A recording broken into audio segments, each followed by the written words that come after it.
Canal Escute Áudio Novel. Se inscreva. Novel Teoria Fanfic.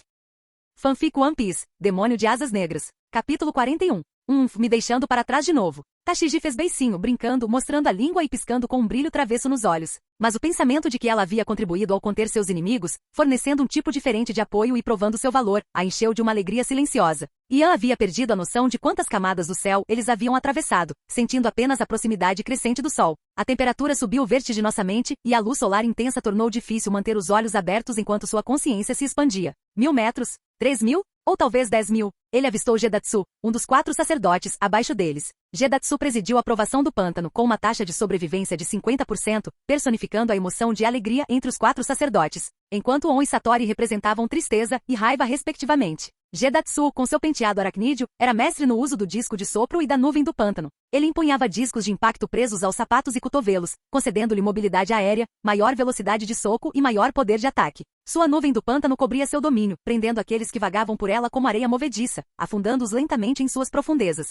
A fuga era impossível sem ajuda externa. Durante o arco Scipieia, ele travou uma batalha feroz com Chopper, acabando por ser vítima do devastador ataque Kokutei Róseo da Rena. Ele mergulhou em sua própria nuvem do pântano, com seus discos de impacto apenas acelerando sua descida devido à sua posição invertida. Ele finalmente pousou no Mar Azul, onde encontrou Goro, e juntos cavaram fontes termais e construíram uma casa de banhos, com Gedatsu assumindo o papel de gerente. Sua partida, somada ao retorno de Gunfall, o antigo deus de Scipieia, mudou o rumo da batalha, restaurando um equilíbrio precário. Felizmente, o aparente líder da invasão havia partido. Embora você possa ser um demônio, desafiar Enel, o deus de Scipieia, é nada menos que suicídio. Ian contemplou seu próximo movimento, buscando romper esse equilíbrio recém-descoberto. Seus pensamentos foram interrompidos pela chegada de Viper, um descendente dos guerreiros Xandia, cuja determinação espelhava a de Gunfall. Viper compreendia as consequências do fracasso, mas sabia que esta era sua única chance de resistir ao governo tirânico de Enel. Eles não tinham o poder de derrotar o autoproclamado deus, mas agora, com a chegada inesperada de Ian, um vislumbre de esperança emergiu. Se tivessem sucesso, o melhor resultado seria Gunfall reconquistar sua posição de direito como deus de Scipieia. Embora pudessem não recuperar o controle de sua terra sagrada, pelo menos a coexistência pacífica seria possível. Quando Gunfall voltou à luta, Viper o seguiu sem hesitar, com seu rejectial colidindo com o jet punch de Gedatsu. Ian não havia informado Viper sobre a busca de Cricket pela terra ancestral dos Xandia. Na história original, após Luffy confirmar a existência de Scipieia tocando o campanário dourado, Cricket, juntamente com Mazira e Shoujo, embarcaram em sua própria jornada rumo à Ilha Celestial. Os descendentes de 2 guerreiros lendários e um mentiroso renomado separados por 400 anos de história, finalmente se reuniram, realizando sonhos de seus ancestrais. Portanto, Ian não viu necessidade de dar mais detalhes. O toque do sino dourado foi uma prova do compromisso inabalável do Xandia com sua promessa. Cricket, agora ciente da existência de Scipieia, tinha um caminho claro a seguir. Testemunhar isso em primeira mão foi muito mais impactante do que ouvir de outras pessoas. Foi um presente único e inesperado. Esperando por mim, entendi. Me poupa o trabalho de caçar vocês um por um. Ao chegar à camada mais alta de nuvens, a intensidade ofuscante do sol rivalizava com a de Alabasta. Um enorme palácio erguia-se diante dele, com sua entrada guardada pelos guerreiros de elite de Enel, os 50 soldados divinos e seu capitão, Yama,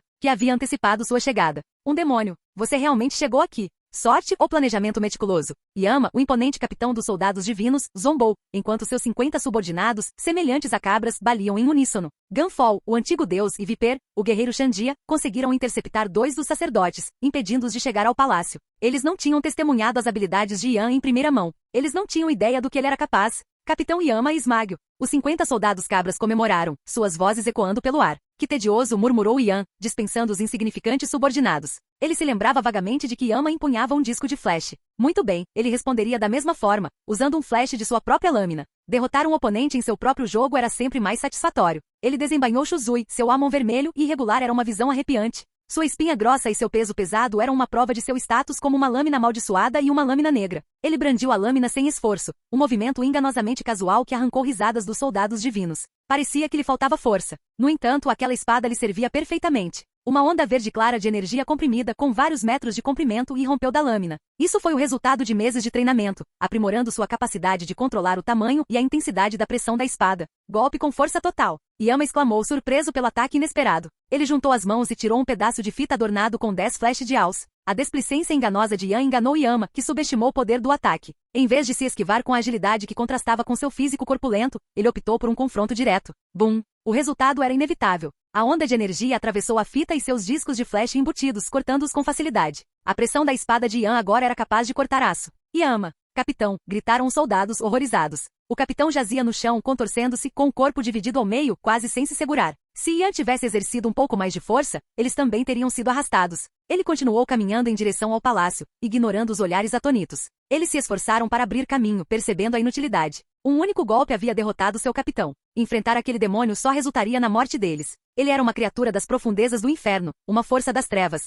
No entanto, aquele era o domínio de Enel, o deus que governava os céus. Seu poder estava além da compreensão. O mal nunca poderia triunfar sobre o justo. Ao entrar no grande palácio, o calor opressivo e a luz ofuscante do sol diminuíram um pouco. Ian observou o interior, cuja grandiosidade superava o exterior. Cada pilar e ornamento era feito de ouro. A cidade dourada de Xandora, com seu crânio com um único olho dourado, havia rendido uma fortuna inimaginável. Enel até a usará para construir a Machine, uma arca enorme destinada a levá-lo à lua. Piratas que tinham perdido membros ou olhos frequentemente o substituíam por ouro ou joias, melhorando sua aparência e acrescentando um toque de grandeza macabra. Enel, o deus de Esquipieia, estava diante dele. Usava uma bandana branca, os lóbulos das orelhas adornados com longos brincos pendentes. A parte superior do seu corpo musculoso estava nua, e suas costas ostentavam 4 tambores adornados com tomoe, capazes de invocar relâmpagos devastadores quando atingidos. Ele empunhava um cajado dourado, a parte inferior do corpo vestia calças à cama e os pés descalços. Quando Ian se aproximou do trono dourado, Enel se virou para encará-lo, com a expressão lânguida e os olhos aparentemente sem vida. Não era sinal de fraqueza, mas sim uma indicação de sua confiança avassaladora, sua crença em seu poder absoluto. Apesar da única patente que o separava de seus sacerdotes, ele conseguia esmagá-lo sem esforço, sua vaidade advinda dessa disparidade. Um deus, um demônio, seus olhos fixos em um confronto silencioso, suas auras se chocando, uma batalha de vontades. Sentindo um oponente à altura, os olhos de Enel se estreitaram levemente ao observar o olhar verde claro de Ian, e a pele dos dois compartilhava uma palidez semelhante.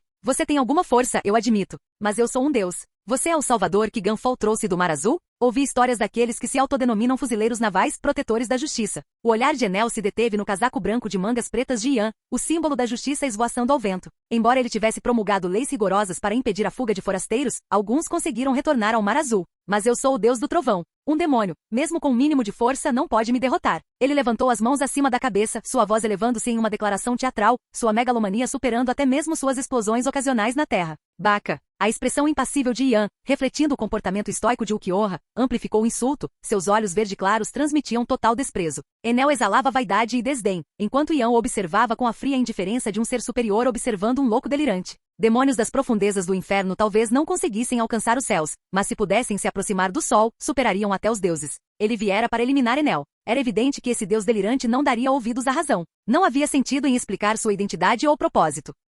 Se ele tivesse que dizer alguma coisa, seria uma pergunta que ecoaria os pensamentos de inúmeros fãs de One Piece, incluindo ele mesmo. Isso não dói? Apesar de 800 anos de involução, suas asas, agora ornamentos, ainda estavam presas à sua carne e osso. Enel não só os havia roubado, como também os substituído por 4 tambores. Nem mesmo o poder extraordinário da Goro Goro no Mi deveria ser abusado dessa maneira. É claro que fazer tal pergunta estaria abaixo de sua pessoa atual, a personificação do comportamento frio e distante de Ulquiorra. Muito bem, tolo habitante do Mar Azul. Espero que você, um demônio, consiga resistir à ira de Deus. O rosto de Enel se contorceu de raiva, seu orgulho ferido pelo tom desdenhoso de Ian. Ele estava acima de todos eles, literalmente. 20.000 metros. Um fato irrefutável. Ele estava mais perto do sol do que qualquer outro ser. 10.000 metros no céu, um reino inacessível para aqueles sem energia suficiente. Thor. Ele bateu seu cajado dourado contra o chão, liberando uma torrente de eletricidade. O trono dourado, respondendo ao seu movimento, transformou-se em um enorme dragão serpentino, com suas mandíbulas abertas enquanto ele avançava em direção a Ian. Suas presas e asas eram intrinsecamente detalhadas, um testemunho da maestria de Enel na manipulação do ouro. Ian sacou Shuzui, cortando o dragão com um único golpe, sem esforço, uma chuva de faíscas explodindo como vagalumes. Que fraco! Ele murmurou, canalizando sua pressão espiritual para a lâmina, cortando o dragão com facilidade. As duas metades caíram no chão, e o impacto reverberou pelo palácio. Enel utilizou eletricidade de alta voltagem para gerar calor intenso, derretendo o ouro e remodelando-o conforme sua vontade. No entanto, seu controle era insignificante em comparação ao de Gil Tesouro. O fruto dourado de Tesouro lhe garantiu domínio absoluto sobre o ouro. Embora o ouro de Xandora fosse vasto, era apenas uma fração das riquezas de Jaya. Gran Tesouro, a cidade dourada, detinha 20% da riqueza mundial, com suas ruas douradas se estendendo por 10 quilômetros. Claro, se seria possível escapar com essas riquezas era outra história. Tanto Enel quanto Tesouro possuíam a habilidade de manipular ouro, cada um com suas próprias transformações únicas, o Raigo e o Colosso Dourado. Se combinassem seus poderes, poderiam até criar uma versão One Piece do Susanoo ou revestida com o chakra de Kurama. Morra. Julgamento divino. No instante seguinte, guiado por seu Aki de observação, mantra e pela velocidade incomparável de seus raios, possivelmente rivalizando com a pica-pica no Mi de Kizaru, Enel apareceu acima de Ian. Ele lançou um enorme raio de seu pulso, um ataque devastador que também podia ser lançado horizontalmente. Ha ha ha. Demônio tolo, este é o preço que se paga por desrespeitar Deus. Enel riu freneticamente, sua risada ecoando pelo palácio, rivalizando com a do infame quarteto Uchiha. Ele imaginou a morte deste presunçoso morador do Mar Azul, consumido por sua ira divina. Capítulo 42. Eu explode em pedacinhos? Sob o estrondo ensurdecedor da explosão, restava apenas uma cratera enegrecida e escancarada. Yan havia desaparecido sem deixar vestígios. Enel, o autoproclamado deus, presumiu que este humano do Mar Azul havia sido consumido por sua arrogância, ousando desafiá-lo sem o poder necessário. Só bravata sem substância. Não, mas então, um choque de compreensão o atingiu. Seu aqui de observação aprimorado ainda detectava duas presenças distintas dentro das ruínas do palácio. Procurando por mim? Então tente isso. Nunca encontrei um deus tão fraco e patético. A voz de Yan ecoou a vários metros de distância. Seu dedo indicador direito pulsou com uma luz verde clara, e um cero, rivalizando em poder com o Eutor de Enel, disparou para a frente, engolfando quase metade do palácio. Enel, pego de surpresa, só pôde retaliar com um rápido Eutor. Os dois ataques colidiram em um clarão ofuscante, uma onda de choque de energia percorrendo o palácio, destruindo o pouco que restava de sua estrutura. Humano, como você escapou? Foi na velocidade da luz. Fúria e descrença guerrearam no rosto de Enel, um tremor de medo percorrendo. Em Skipieia, ninguém conseguia igualar sua velocidade. Seus ataques eram inevitáveis. Idiota. Você é um relâmpago, não a luz em si. Um deus que está sentado no alto do céu, mas você não passa de um sapo num poço. Yan não conteve seu desprezo. A velocidade da luz poderia circundar a Terra em segundos. Alguns super-humanos portadores de raios podiam até manipular o tempo, atravessando o passado e o futuro. Mas neste mundo de One Piece, a velocidade era relativa, uma questão de perspectiva. Muitos indivíduos poderosos superaram a velocidade de Enel. O modelo Uchiha já havia aprimorado as habilidades físicas de Yan, e com Sonido, uma técnica semelhante a Soru, Shunpo e a técnica de cintilação corporal. Esquivar era fácil. E você realmente acha que mantra é exclusivo seu? Não é exatamente comum no Mar Azul, mas não é inédito. Um em cada centenas, talvez milhares, possui uma habilidade semelhante. Eles podem até ler mentes e vislumbrar o futuro, explicou Yan. O aqui de observação era uma manifestação de energia espiritual. Em outros mundos, era conhecido como poder da alma, enquanto o aqui do armamento era a contraparte física. Os 6 poderes, desenvolvidos por Garp a partir dos princípios de Kong, eram apenas versões diluídas desses poderes. Teoricamente, eles poderiam evoluir além da mera previsão e telepatia. Materialização, manipulação, percepção avançada. Tudo estava dentro do reino das possibilidades. O mesmo se aplicava ao aqui de armamento. Não se limitava a endurecer e imbuir armas com força. Também podia aumentar a velocidade e agilidade quando canalizado pelas pernas. Soru e Geppo eram apenas o começo. Sanji, o mestre cozinheiro e habilidoso artista marcial dos piratas do Chapéu de Palha, pode ser o primeiro a concretizar totalmente esse potencial. Impossível. Só um deus pode exercer tal poder. Os delírios de grandeza de Enel ressurgiram enquanto ele rugia em desafio. Aproveitando a velocidade relâmpago concedida por sua fruta do estrondo, ele apareceu diante de Yan em um instante, erguendo seu cajado dourado para um golpe devastador. Seus olhos ardiam com uma intensidade insana. A eletricidade crepitava ao seu redor, convertendo-se em luz e calor, anulando qualquer ataque físico. O cajado dourado zumbia com energia destrutiva. Este ataque poderia destruir até mesmo um vice-almirante experiente, um golpe fatal que não deixaria sobreviventes. Esta era sua manipulação elétrica, capaz de gerar voltagens que variavam de 1 a 200 milhões de volts à vontade. Na história original, ele havia demonstrado 1 milhão, 20 milhões, 100 milhões e sua potência máxima de 200 milhões de volts.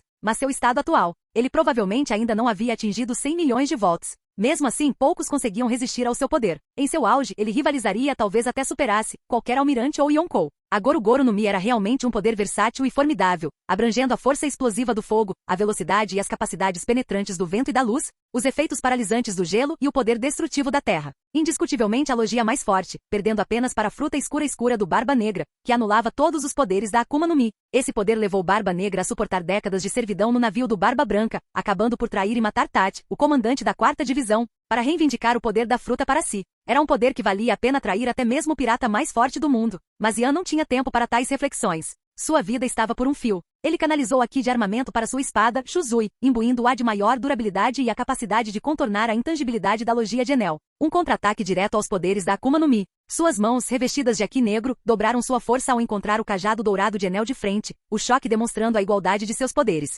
Com 39% de fusão, chegando a 40%, a força de Yan rivalizava com a de um vice-almirante de alta patente ou de um comandante Yonkou, capaz de lutar contra piratas com recompensas que ultrapassavam 1 bilhão de belis. Ele havia alcançado o nível de um adjuxas de baixa patente, um tenente da Sociedade das Almas. Um pouco mais fraco que Momozagi ou Chaton, enfrentar Enel ainda era um desafio formidável. No entanto, seu excepcional controle da alma lhe permitiu manipular com maestria sua pressão espiritual, manifestando-a como aqui do armamento, liberando uma pressão devastadora da espada e até mesmo sentindo os ataques de Enel antes que se materializassem. A batalha deles foi um impasse, uma dança de destruição. O demônio e o deus se chocaram implacavelmente, seus ataques uma sequência de golpes de espada e rajadas de energia. Ambos ostentavam a mesma pele mortalmente incrivelmente pálida. Eles se moviam pelo palácio em ruínas, seu campo de batalha mudando a cada golpe devastador. A confiança inicial de Enel havia se transformado em um respeito relutante. Este era o primeiro oponente, de Scipieia ou do Mar Azul, que poderia enfrentá-lo golpe por golpe.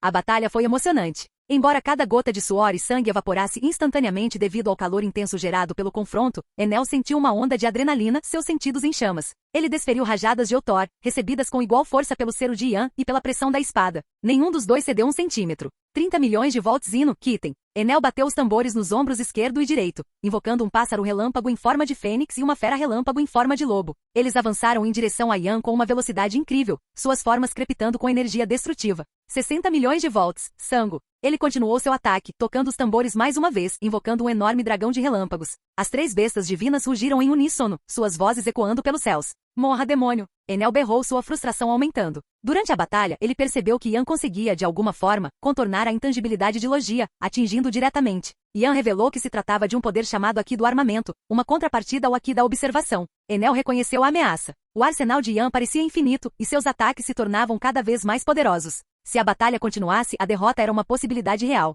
Enquanto outros o reverenciavam como um deus, Enel sabia a verdade. Seu poder vinha de uma fruta misteriosa que ele havia consumido 3 anos antes. Ele percebeu que tais poderes provavelmente não eram exclusivos dele. Este fuzileiro naval talvez possuísse uma habilidade semelhante. Além disso, os ataques de Yan eram incrivelmente pesados, quase insuportáveis. Ele escapou por pouco de ferimentos graves ao utilizar seu mantra para prever e se transformar preventivamente em relâmpago. Na história original, Enel confiou demais em sua Goru Goru no Mi, negligenciando o treinamento físico. Ao encontrar Luffy, cujo corpo de borracha neutralizava seus poderes elétricos, ele sofreu uma derrota humilhante, que lembrava a rápida queda do almirante Kizaru nas mãos de Barba Branca. Riu o punho gravitacional explosivo. De frente para as 3 bestas divinas, Yan moveu Shuzui para a mão esquerda, levantando o punho direito e batendo-o para baixo. O Aqui do Armamento Negro envolveu seu punho, assumindo a forma comprimida da fruta da primavera. 20 toneladas de força o atravessaram, amplificadas pelo poder explosivo da Kilo Kilo no Mi, adicionando mais 10 toneladas à mistura. Seu golpe agora carregava devastadoras 30 toneladas de força, ainda mais dobradas pelas propriedades explosivas e de mola de suas habilidades.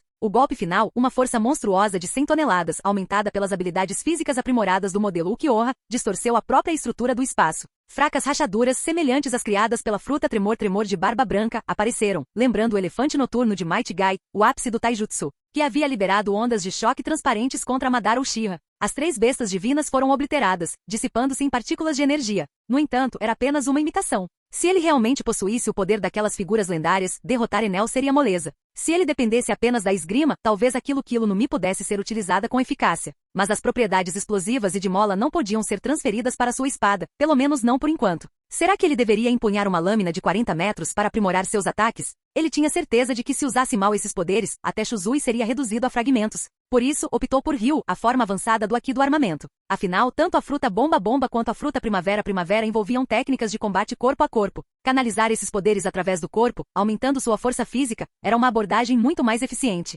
A pressão de sua espada provavelmente extinguiria qualquer uma das bestas divinas, mas ele seria forçado a suportar o impacto total das 2 restantes. Mesmo com sua durabilidade aprimorada e regeneração com 39% de fusão, a dor seria excruciante. É o Enel Sama. E aquele demônio? Os dois são monstros. O outrora grandioso palácio estava em ruínas, resultado do ataque implacável. Agora estavam expostos sob o sol escaldante, banhados pelo calor intenso da atmosfera superior, 2 figuras se chocando a uma altitude de 20 mil metros. Então nem Deus é invencível? Há outros que podem desafiá-lo. Ele é realmente um demônio. Os sacerdotes sobreviventes, atordoados com o espetáculo diante deles, sussurravam entre si, com medo e espanto palpáveis. Suas palavras, no entanto, só alimentaram a fúria de Enel. Eu sou invencível. Vou esmagar esse demônio que ousa me desafiar. Mas todos vocês vão morrer. Não posso permitir que minha fraqueza seja exposta. Como esperado, Enel lançou um raio em miniatura, uma explosão de relâmpagos concentrados, sobre os sacerdotes, silenciando-os permanentemente. Seus restos carbonizados jaziam espalhados entre os escombros. Yan deu um tapa na cara. Algumas pessoas estavam realmente determinadas a encontrar a própria morte.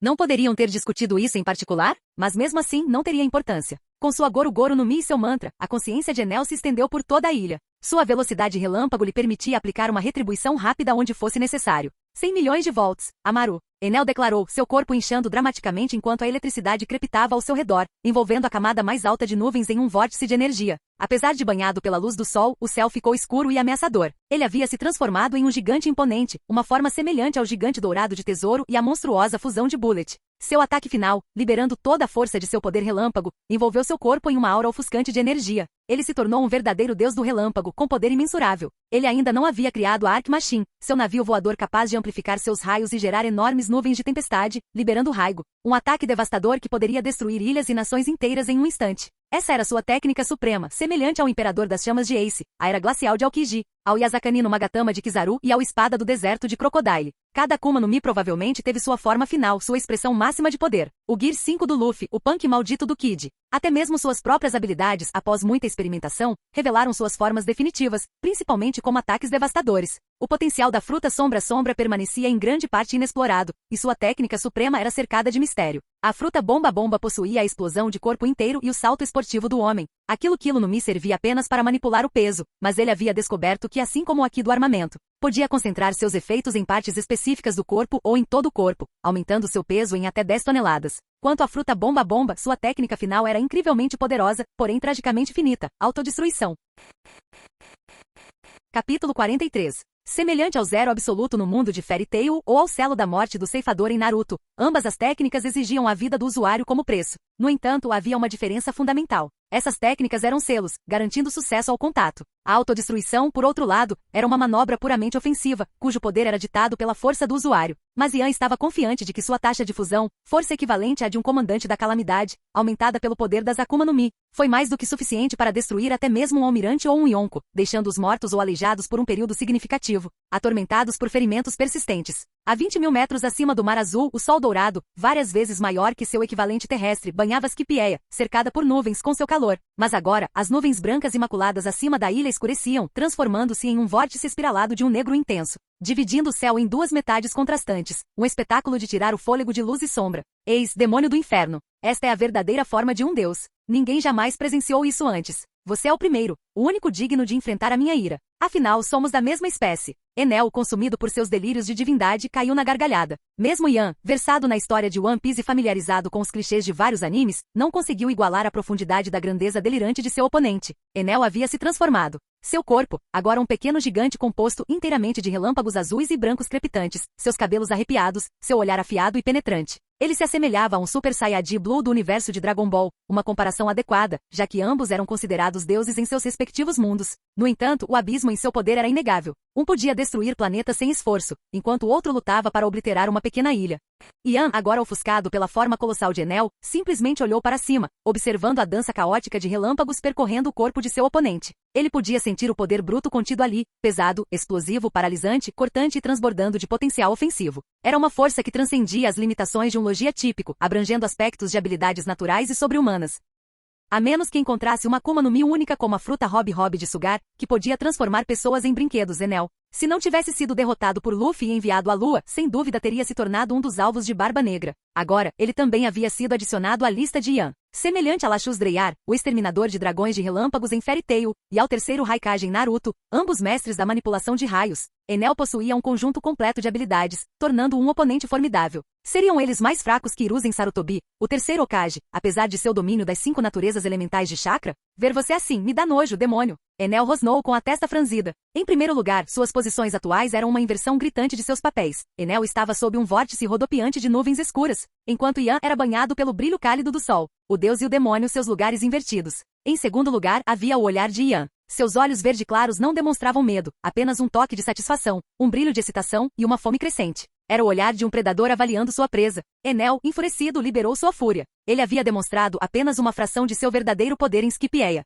Agora, um demônio o forçara a liberar todo o seu potencial. Ele poderia ter aceitado isso, reconhecendo sua natureza compartilhada como governantes do céu e do submundo, mas aquele olhar era imperdoável. Com um rugido, ele lançou seu ataque. Julgamento divino. Um raio, muito mais poderoso que seus ataques habituais, irrompeu de sua mão. Assemelhava-se aos ataques do Terceira Marcha de Luffy, aprimorados com a Ki do armamento. O raio atravessou o palácio já em ruínas, abrindo uma enorme vala na terra. Até mesmo a parte superior, o enorme pé de feijão que conectava Skipieia ao Mar Azul, foi arrancada, despencando em direção ao solo com um rugido estrondoso que reverberou por toda a ilha. Inúmeros habitantes de Skipieia ergueram os olhos, apavorados, atraídos para a fonte da comoção, a morada de seu deus e seus sacerdotes. O que Deus está fazendo hoje? Primeiro ele tocou o campanário dourado, depois cortou o Jack gigante. Ele está planejando destruir todos nós. sussurravam os Skipianos entre si, com os corações tomados pela apreensão. Desde que Enel usurpara a posição de Gunfall como deus 3 anos antes, ele impôs 11 regras rígidas à ilha, governando tanto os habitantes do céu quanto aqueles que ascenderam do Mar Azul. Embora os habitantes do céu conhecessem essas regras e soubessem como evitar transgressões, os habitantes do Mar Azul eram frequentemente pegos desprevenidos. Mas aqueles que ousaram quebrar as leis de Enel nunca retornaram. Os Skipianos aprenderam a se submeter ao seu governo tirânico. Ele está lutando contra Deus, exclamaram os 3 sacerdotes, Satori, Gedatsu e On, em choque. Embora tivessem testemunhado o poder de Enel em primeira mão durante sua tomada de poder, sua demonstração de força atual era de outro nível. Ele fora forçado a liberar todo o seu potencial. Parece que escolhemos o homem certo. Gunfall e Viper trocaram um olhar cúmplice. No mínimo, esse confronto deixaria ambos os combatentes severamente enfraquecidos. Então, as forças combinadas dos Skipianos e dos Chandia poderiam finalmente derrotar Enel. A paz estava ao seu alcance. As lendas falam de uma época em que os povos de Jaya e Skipieia eram um só. Embora Jaya tenha sido lançada ao céu há 400 anos pelos rios Nokiap, seus habitantes ostentavam os mesmos adornos alados dos Skipianos. Contos de fadas contavam histórias de humanos ascendendo a outro mundo através de um pé de feijão gigante, encontrando gigantes e criaturas fantásticas. Não estava claro quem havia viajado para Skipieia ou quem havia descido para Jaya e o Mar Azul. Talvez os Nokiap streams de 400 anos atrás estivessem simplesmente os guiando, de volta ao seu verdadeiro lar, uma reunião após séculos de separação. Vice-almirante Yan, preciso me esforçar mais, declarou Tashiji com a determinação fortalecida. Gunfall e Viper retomaram o ataque, sabendo que não precisavam derrotar Enel de uma vez. Se conseguissem feri-lo gravemente o suficiente, os Skipies e os Chandia poderiam terminar o trabalho. Os rostos dos sacerdotes empalideceram. A vida não oferecia segundas chances. 3 anos antes, eles haviam traído Gunfall e se aliado a Enel, atraídos por seu poder avassalador. Agora, um desafiante surgira, capaz de derrotar seu deus. Eles sabiam que, independentemente do resultado, nem os Skipianos nem os Chandia perdoariam sua traição. Ninguém tolerava traição. Quem poderia dizer quando eles poderiam trair novamente? A menos que fingissem ignorância, alegando que tinham sido enganados o tempo todo. Talvez assim pudessem ser poupados. Demônio! Você vai continuar correndo e se escondendo? A voz estrondosa de Enel ecoou pelo céu. O palácio desapareceu, reduzido a pó por seu ataque implacável. Seus julgamentos divinos haviam destruído tudo em seu caminho, mas Yan os evitou sem esforço com Sonido. Ambos possuíam o Aqui da observação, capaz de sentir ataques e prever suas trajetórias. Mas sempre havia momentos de vulnerabilidade, lapsos de foco que poderiam ser fatais. Simplesmente esquivar não era uma estratégia viável a longo prazo. Ele precisava confrontar Enel de frente. Depois de escapar de mais um julgamento divino. Está na hora, declarou Yan, interrompendo seus movimentos. O quê? Enel ficou perplexo. Por que o demônio havia parado? Ele sentiu a energia de Yan, que mal ultrapassava sua forma básica. Hora da sua morte. Um sorriso irônico surgiu nos cantos dos lábios de Yan. Então, sob o olhar incrédulo de Enel, ele liberou seu poder. Liberte sua escuridão, morciélago. O capacete de crânio parcialmente com chifres em sua cabeça se estendeu, formando um par de chifres ameaçadores. Suas unhas se alongaram, transformando-se em garras afiadas. Seu cabelo pareceu crescer, e as marcas de lágrimas sob seus olhos se aprofundaram e se alargaram, tornando-se mais proeminentes. Ele cerrou a mão direita e uma espada se materializou em sua mão, uma lâmina de pura energia espiritual, a espada do luar, luz de La Luna. Desta vez, porém, o sol acima dele desapareceu, substituído pelas mesmas nuvens escuras que encobriam Enel. Gotas negras de chuva começaram a cair do céu, e ele sentiu um peso esmagador se apossar dele, como se um oceano inteiro tivesse sido erguido acima de sua cabeça. Finalmente chegou. Yan se deleitou com a onda de poder percorrendo seu corpo. Após semanas de preparação, o massacre de mais de uma dúzia de tripulações piratas em Jaya, atingindo uma taxa de fusão de 39% e absorvendo as almas remanescentes nesta ilha divina, ele finalmente ultrapassou o limite de 40%. Mesmo durante seu encontro com Moria, ele não havia compreendido completamente seus poderes, confiando apenas na quantidade esmagadora de almas como combustível, uma abordagem de força bruta. Desta vez foi um verdadeiro avanço, demonstrando sua capacidade de manifestar sua Zanpakutou inteiramente a partir de energia espiritual. Semelhante ao Ama no Murakumo de Kizaru e ao Sabre de Gelo de Aokiji, ambos criados através dos poderes de suas Akuma no Mi. Com força suficiente, ele poderia refinar seu controle e criar armas ainda mais poderosas. Agora ele havia consolidado firmemente sua posição como lutador de nível comandante Yonko, no mesmo nível de Marco, Katakuri e King, rivalizando com a força de Momozaji e Shaton. Sim, é mais ou menos isso. É assim que um demônio deveria ser. A risada de Enel beirava a loucura. Um golpe decisivo determinaria o vencedor. Seus poderes eram equivalentes. Embora a forma maciça de Enel prejudicasse sua velocidade, suas defesas e poder bruto eram superiores.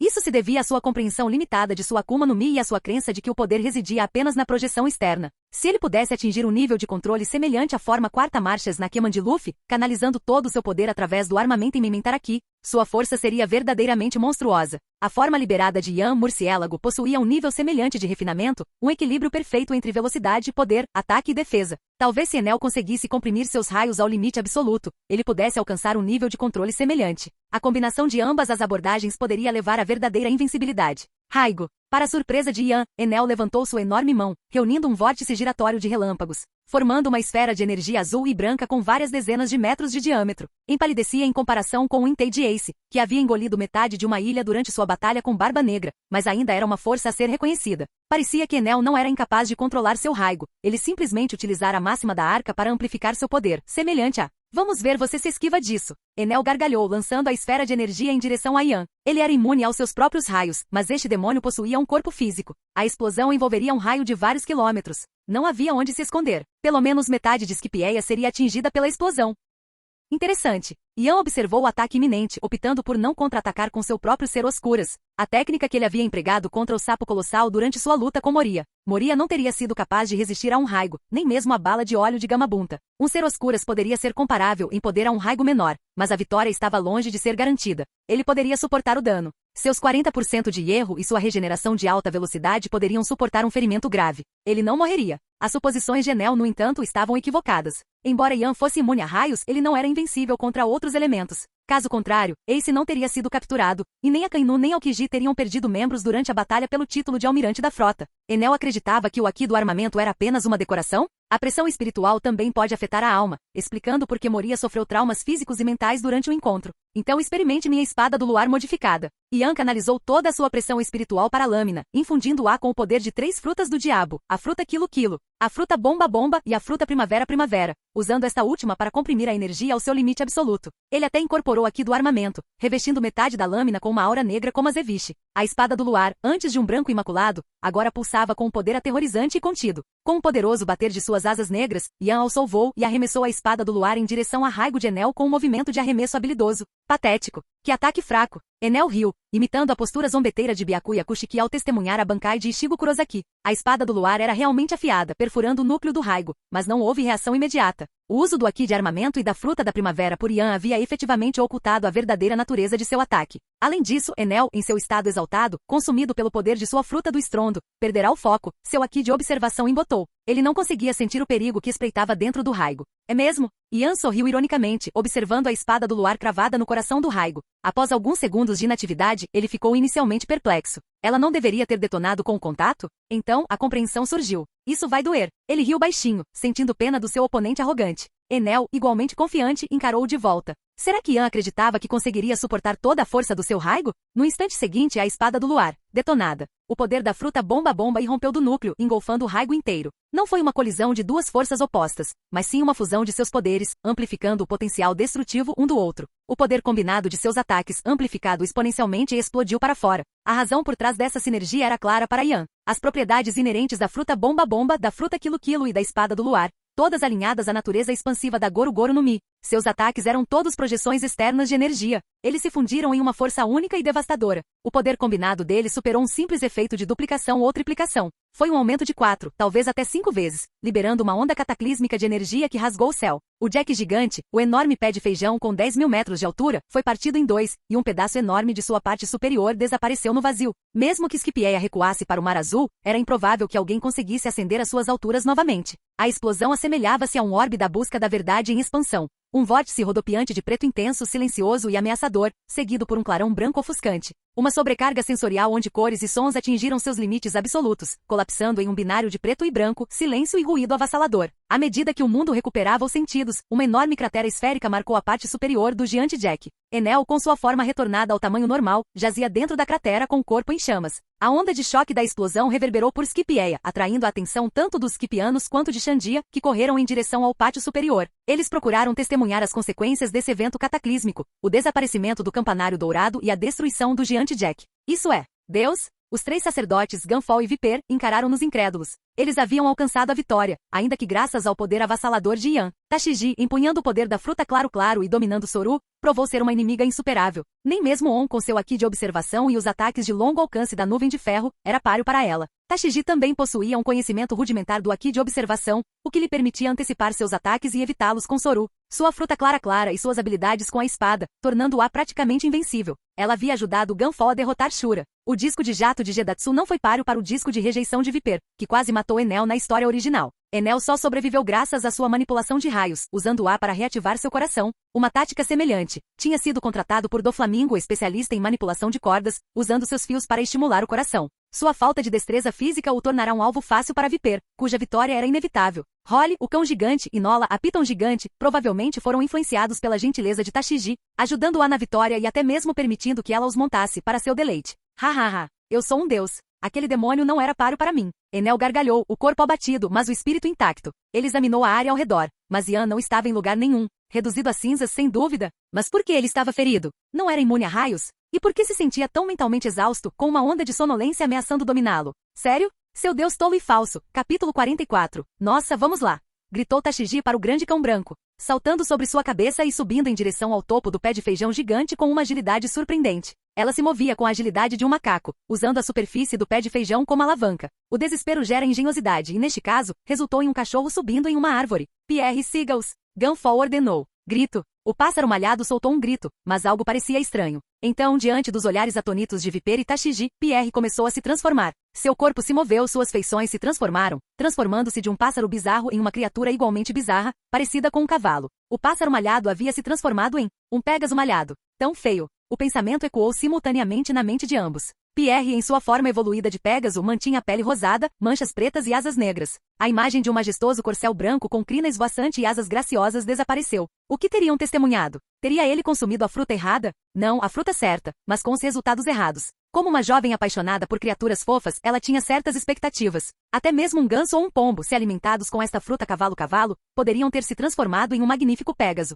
Isso, no entanto, era uma farsa. Primeiro, os Skipianos com suas asas minúsculas, e agora esta monstruosidade de cavalo. Skipieia estava se mostrando uma decepção. Ela esperava que os tritões da Ilha dos Homens-Peixe resgatassem sua fé na beleza estética. Contudo, não havia como negar a velocidade da criatura. Viper ficou para trás. Alguém precisava vigiar os sacerdotes derrotados. A piton gigante Nola não era nada desleixada em termos de velocidade, rivalizando tanto com o cão quanto com o Pégaso recém-transformado. Essa serpente enorme era apenas um filhote há 400 anos, quando Calgara e Mont Blanc Nolan vagavam por essas terras. Ele havia chegado a Jai através de um rio Nokiap e desde então, havia sido domesticado, tornando-se uma espécie de divindade guardiã dos Xandia, aquele vice-almirante da marinha. Ele havia derrubado Enel e libertado Skipieia, seu salvador. Viper rezou para que nada lhe tivesse acontecido. A força bruta do ataque de Ian sugeria que Enel fora forçado a liberar todo o seu poder. No mínimo, uma batalha feroz deve ter se iniciado, resultando em ferimentos mútuos. Com seus subordinados e o antigo deus Gunfall ao seu lado, a vitória deveria ter sido possível. Droga! Eu queria lutar com o Enel. Viper cerrou o punho, relembrando sua recente batalha com Gedatsu. Ele havia usado seu disco de rejeição uma vez, disparando uma rajada poderosa, mas usá-lo novamente provavelmente aleijaria seu braço. Além disso, alguém precisava permanecer vigilante. Ele era um guerreiro, conhecido como Berserker, e entendia os perigos da complacência no campo de batalha. Ele reprimiu a vontade de se juntar à luta, de vingar seus companheiros mortos e matar os sacerdotes restantes. Fazer isso não os tornaria melhores que Enel. Os Xandi eram guerreiros, não assassinos sanguinários. Sua hora chegará. Prepare-se para enfrentar a ira de Skipieia. Pensou Viper consigo mesmo, suas palavras dirigidas aos sacerdotes restantes. Não é o Viper, o Berserker dos Xandia? Onde estão os sacerdotes? Como eles foram derrotados? Você fez isso? Quando você se tornou tão poderoso? O que aconteceu? O tempo passou e mais Skipies e Xandia chegaram, com os olhos cheios de confusão e descrença enquanto questionavam Viper. Eles não conseguiam compreender como o Berserker, por mais formidável que fosse, conseguirá tal feito. Derrotar um único sacerdote e soar o campanário dourado era uma coisa, mas cortar o pé de feijão gigante e derrotar 3 sacerdotes parecia impossível. Não fui eu. Se estiver curioso, é só observar. Algo interessante está para acontecer. Ele olhou fixamente para o céu, como se estivesse antecipando a chegada de algo importante. Na Ilha de Deus, 17.000 metros acima do Mar Branco, Enel estava deitado em uma cratera circular, com o corpo atormentado pela dor e a mente confusa, à beira da inconsciência. Ele previu ferimentos. Os discos de impacto encontrados em Skipieia eram capazes de causar dano por meio de explosões, manipulação da gravidade e força cortante. No entanto, como um usuário do Tipologia, ele era imune à maioria dos ataques físicos. A gravidade de seu estado atual era inesperada, e então havia a névoa mental, a desorientação. O que havia causado isso? Quando ele estava prestes a sucumbir à exaustão e ao sono, acreditando que o demônio havia sido derrotado e que ele estava seguro. Nossa, em que estado lamentável você está. Uma voz calma e sem emoção ecoou pelo ar. Enel instintivamente procurou a fonte, seu olhar pousando em uma figura emergindo de uma fenda no espaço. Uma fenda negra e irregular com vários metros de comprimento surgiu diante dele, mantida aberta por mãos com garras. Ian saiu, com seu traje branco imaculado, asas negras de morcego se abrindo atrás dele, um capacete de caveira branca e ameaçador com chifres emoldurando seu rosto. Ele caminhou em direção ao Enel caído. Shuzui, a katana de grau Vazamono, estava guardada em sua garganta, sua dimensão de bolso pessoal. Talvez ele a confiasse a alguém digno no futuro, ou talvez ela permanecesse selada. Afinal, sua coleção de lâminas renomadas estava crescendo. A própria Tashiji possuía várias, mas Shuzui, com seu peso e força bruta, não era adequada para sua estrutura delicada. Os olhos de Enel se arregalaram em descrença. Demônio! Como você está ileso? Você usou essa estranha habilidade espacial para escapar do meu ataque?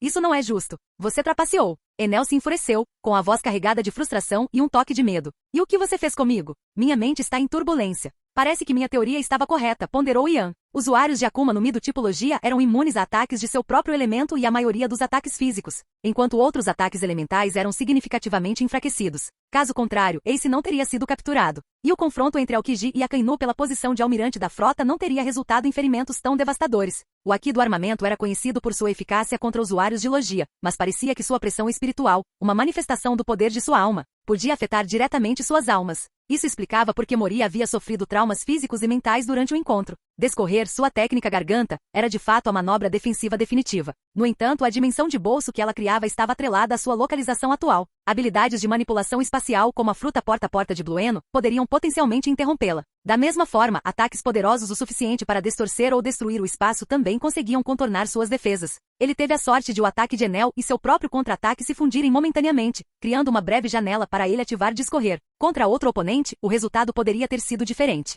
Talvez fosse hora de desenvolver a técnica de negação do Hollow, uma barreira semelhante à esfera das fadas ou à fruta barreira de Bartolomeu, capaz de resistir a qualquer ataque enquanto o usuário permanecesse vivo. Uma forma de defesa absoluta, a técnica definitiva de salvamento do Hollow. Receio não poder revelar meus segredos. Não tenho compaixão suficiente para conceder aos meus inimigos uma morte pacífica. É isso que me torna um demônio, não é? Seus olhos verdes se estreitaram ao observar Enel inconsciente. Ele havia subestimado o poder da fruta do estrondo. Qualquer outro usuário de Logia teria entrado em coma por um ataque tão devastador. Enel, no entanto, sofreu apenas traumas físicos e mentais. A fruta do estrondo, como esperado do Logia mais forte, possuía um poder incomparável e propriedades únicas. Eu não acredito. Eu não consegui nem te arranhar. A mente de Enel, já enfraquecida, se despedaçou sob o peso dessa percepção, mergulhando na completa inconsciência. Sua jornada apenas começou, declarou Ian com uma determinação fria na voz. Uma morte rápida era misericordiosa demais para Enel, um destino imerecido pelas inúmeras almas que ele havia atormentado. Ele não revelaria o verdadeiro motivo de sua derrota, nem permitiria que ele continuasse seu reinado de terror. Ele o despojaria de seu poder, infligindo-lhe a dor que infligiu aos outros.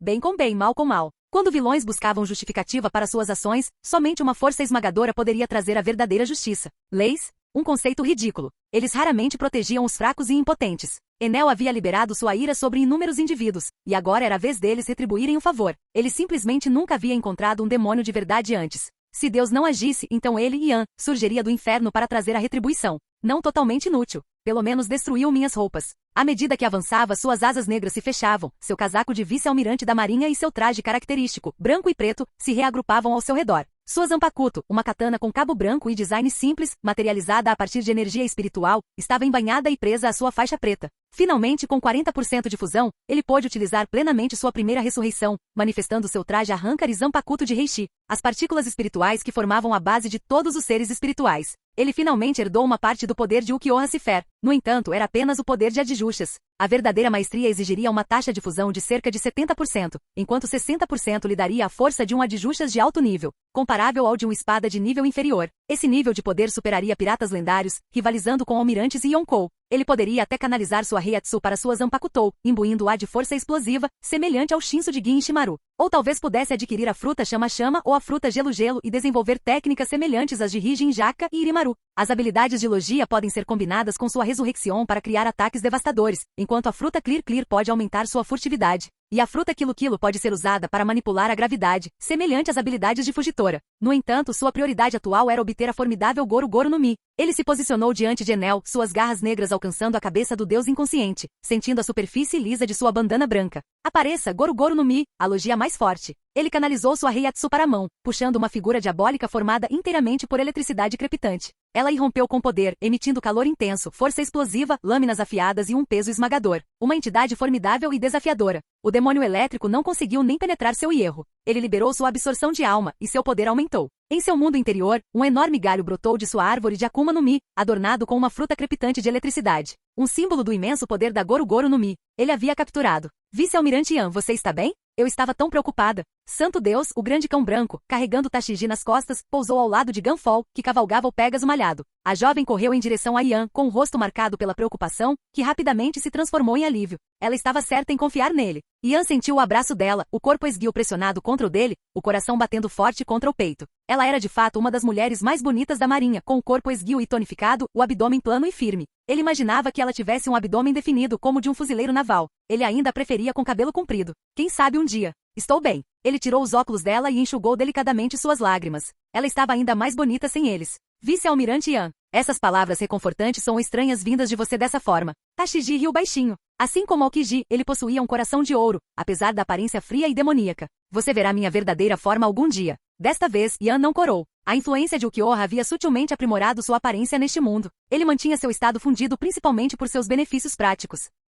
Sentidos aguçados, regeneração, erro e absorção de alma. Ele podia detectar perigos, curar-se de ferimentos, resistir a ataques e devorar almas a qualquer momento. Obrigada por acabar com o pesadelo de Scipieia. Tashigi, percebendo sua demonstração de emoção anterior, corou e desviou o olhar. Mas uma centelha de expectativa brilhou dentro dela. Ela ansiava por ver o verdadeiro rosto dele, o rosto do homem que ela admirava. Gunfall tirou o capacete e fez uma profunda reverência para Yan, expressando sua gratidão. Nós dois alcançamos nossos objetivos. Fique tranquilo, o poder de Enel se foi. Ele não é mais um deus. Você pode fazer o que quiser com ele. Seu reinado acabou. Yan examinou a condição de Enel e ficou surpreso com seu estado debilitado. Ele agora não era mais forte do que um humano comum, mais fraco até do que Tashigi. Assim como Kizaru, ele havia confiado demais em sua Akuma no Mi, negligenciando o desenvolvimento de suas habilidades físicas. Sua técnica Raigo sem a Arc Machine para amplificar seu poder era uma pálida imitação de sua antiga glória, muito inferior aos ataques de Aokiji, Akainu e até mesmo Kizaru, os três almirantes do tipo Logia. No entanto, considerando o isolamento de Scipieia por mais de 400 anos, desenvolver o Haki de observação foi uma prova de seu talento.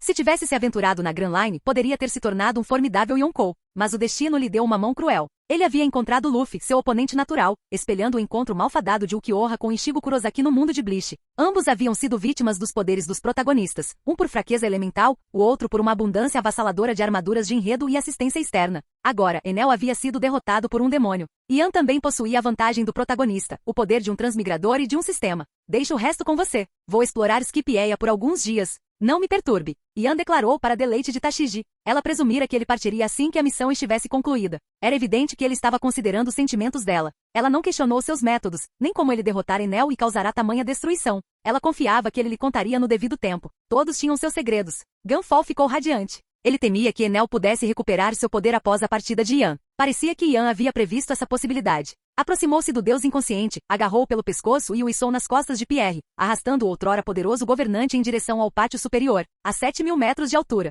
À medida que se aproximavam de seu destino, Gunfall jogou Enel no chão. Ele não sentia nenhuma compaixão pelo deus caído, o verdadeiro demônio que aterrorizara Scipieia. Isso é, Deus Enel? Droga! Os três sacerdotes gritaram consternados. Seu líder havia sido derrotado. Seu destino seria sombrio. Povo de Scipieia. O falso deus Enel foi derrotado. Seus soldados e sacerdotes divinos caíram. A paz retornou à nossa terra. Gunfall, voando pelo céu em seu Pégaso malhado, dirigiu-se aos Scipieans e Xandia reunidos abaixo. Seus aplausos irromperam, um rugido estrondoso que rivalizava com o som do campanário dourado. Pela primeira vez em anos, eles estavam unidos. O reinado de terror de Enel havia chegado ao fim. Eles viveram no paraíso, seus corações presos no inferno.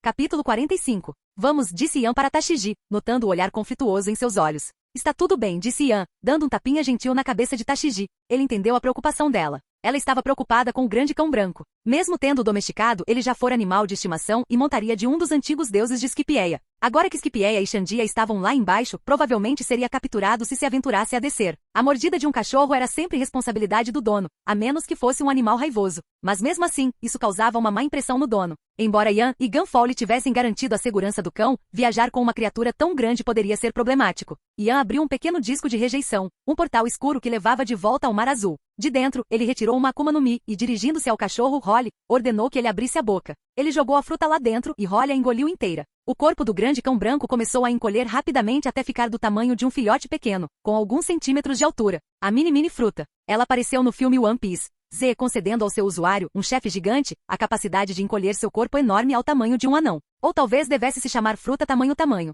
Isso permitiu que o gigante se tornasse tão pequeno quanto um anão, mas Tashigi, com seu vasto conhecimento, reconheceu seu potencial tanto para encolher quanto para aumentar, embora os limites superiores e inferiores fossem desconhecidos. Era semelhante à magia de Brandis-Mi, membro dos Spriggan 12, um dos magos mais fortes do Império Alvarez no universo de Fairy Tail. Em seu auge, sua magia era capaz de manipular o tamanho de qualquer coisa, até mesmo encolher tumores dentro de um corpo humano, salvando o protagonista, Natsu Dragnel, da morte certa. A fruta Gomu Gomu de Luffy e a técnica de tamanhos múltiplos do clã Akimishi podiam aumentar o corpo, mas não encolhê-lo, tornando a magia de Brandis muito superior. Isso é ótimo! Exclamou Tashigi, brincando com o cachorrinho agora empoleirado em seu ombro, com o rosto radiante de alegria. Eles haviam obtido a Akuma no Mi de uma tripulação pirata que encontraram durante a jornada. Yan não esperava que ela realmente existisse, mas agora a expressão de Tashigi se tornou sombria. Será que o mar também vai amaldiçoá-lo? Perguntou ela, preocupada. Cães eram nadadores natos. Os homens-peixe também eram incrivelmente rápidos debaixo d'água, superando até mesmo alguns reis dos mares. Mas os usuários de Akuma no Mi ficavam indefesos na água, uma ironia cruel que parecia incrivelmente injusta. Não se preocupe, não vai. É segredo, Yan a tranquilizou com um sorriso. Ele havia tomado a liberdade de alimentar Tashigi com a fruta claro-claro, e a jovem o confrontara inicialmente sobre isso. Embora a fruta fosse perfeita para uma espadachim, concedendo quase invisibilidade quando combinada com Soru e Aki de observação, ele havia se esquecido de que ela também era uma mulher, e as mulheres, quando tinham a oportunidade, gostavam de exibir suas curvas. Depois de testar suas novas habilidades, Tashigi descobriu que a água do mar não tinha efeito sobre ela, para sua surpresa. Ela havia raciocinado que se até objetos inanimados como espadas podiam consumir frutas do diabo e superar a fraqueza à água, não seria totalmente irracional que um humano conseguisse o mesmo feito. Ela se perguntou se a pedra do mar também seria ineficaz, mas Yan tinha certeza de que sim. As frutas do diabo que ele criou absorvendo e replicando seus poderes eram desprovidas do diabo interior, contendo apenas a essência pura da habilidade. Caso contrário, ele, com seu corpo transbordando poderes de frutas do diabo, não seria incrivelmente vulnerável à pedra do mar? Ele não podia revelar exatamente seu status de transmigrador com o sistema, alegando que Impel Down era inútil e que ele poderia facilmente matar usuários de Akuma no Mi com recompensas superiores a 100 milhões.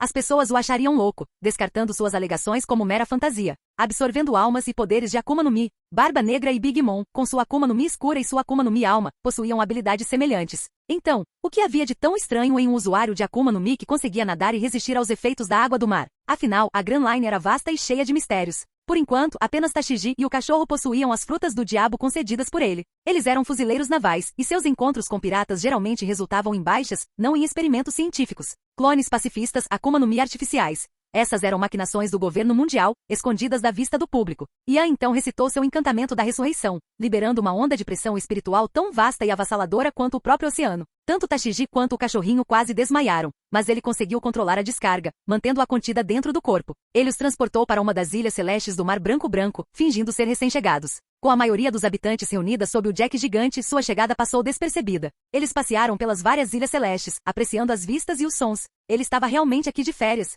Se ele não estivesse eliminando piratas ativamente, seu flagrante desrespeito às ordens provavelmente teria enfurecido Akainu e Sengoku. Afinal, ele era vice-almirante no quartel-general da Marinha, cargo que exigia certo nível de obediência e decoro. Fuzileiros navais comuns tinham ainda menos liberdade. Várias horas depois, Gunfall ainda proferia seu discurso apaixonado. Os boinas brancas da força policial de Skipieia não os haviam assediado, mas solicitado sua ajuda para manter a ordem. Com Enel e seus sacerdotes capturados, as regras tiveram que ser reescritas.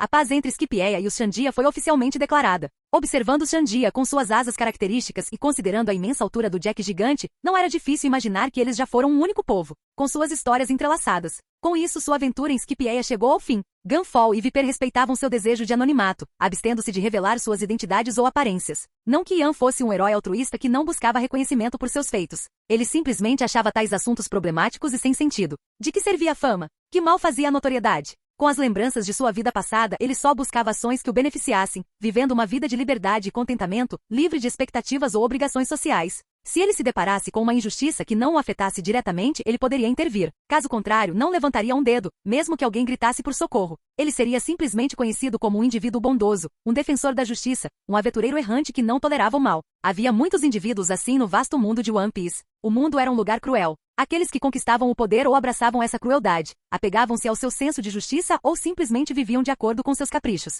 com suas ações amplificadas por sua força recém-descoberta. E assim, Yan e Tashigi começaram sua nova vida, deixando Skipieia para trás. Enquanto isso, uma figura desceu do céu, pousando graciosamente no enorme pé de feijão. Seu método de chegada foi revelado quando ele se virou, revelando um par de magníficas asas brancas, medindo vários metros. rivalizando com as demoníacas asas de morcego de Ian em tamanho e majestade. Essas asas, no entanto, eram compostas inteiramente de penas. Ele realmente parecia um anjo, todo o seu ser irradiando um brilho semelhante à fruta brilho do almirante Kizaru, um poder associado à luz. Vestido com um elegante terno preto, com longos cabelos brancos e um bigode impecavelmente aparado, sua identidade era inegável, um dos 5 anciões, a mais alta autoridade no governo mundial. Ele possuía uma Akuma no Mi do tipo zoomítica. Assim como Marco, com suas chamas azuis regenerativas, este ancião possuía o poder da luz e da purificação. Tal era o poder das Zons míticas. Eles não apenas encarnavam criaturas lendárias, como também possuíam habilidades semelhantes às dos tipos Logia, embora não pudessem se transformar em seus respectivos elementos. No entanto, suas habilidades regenerativas rivalizavam, se não superavam, as dos usuários de Zon despertos. Estranho. Por que este lugar está arrasado? Onde estão o palácio e aquele deus autoproclamado, Enel? O ancião loiro questionou com a voz carregada de confusão. Se não fosse pela aparência idêntica das ilhas celestes ao redor, ele teria pensado que havia pousado no local errado. Agachou-se com a mão apoiada no macaco gigante truncado, com a parte superior cortada a uma altura de mais de 2.000 metros, enquanto usava seu aqui de observação para sentir os arredores. Isso é. Sua expressão mudou de confusão para choque e espanto. Além dos raios potentes de Enel, imbuídos de propriedades explosivas, paralisantes, concussivas e abrasadoras, ele sentiu traços de luz, semelhantes às suas próprias habilidades e à fruta brilho de Kizaru. Era o brilho do aqui de um rei. Mas havia algo mais, algo completamente diferente e oposto. Uma sensação de poder devorador e destrutivo, e um vazio arrepiante que espelhava a ressurreição. Segunda etapa de Ukiyoha, uma manifestação do nada. Se Enel representava um ser superior, um deus autoproclamado, então aquela era a voz do próprio Satanás. Um demônio? Poderia ser. O ancião loiro relembrou o propósito de sua visita. Intrigado com o relato de Sengoku, ele investigou mais a fundo e descobriu que o recém-chegado havia solicitado uma postura de tronco, com o objetivo de eliminar os piratas da Ilha Jaya. Ele havia verificado e, de fato, restava apenas um punhado de piratas.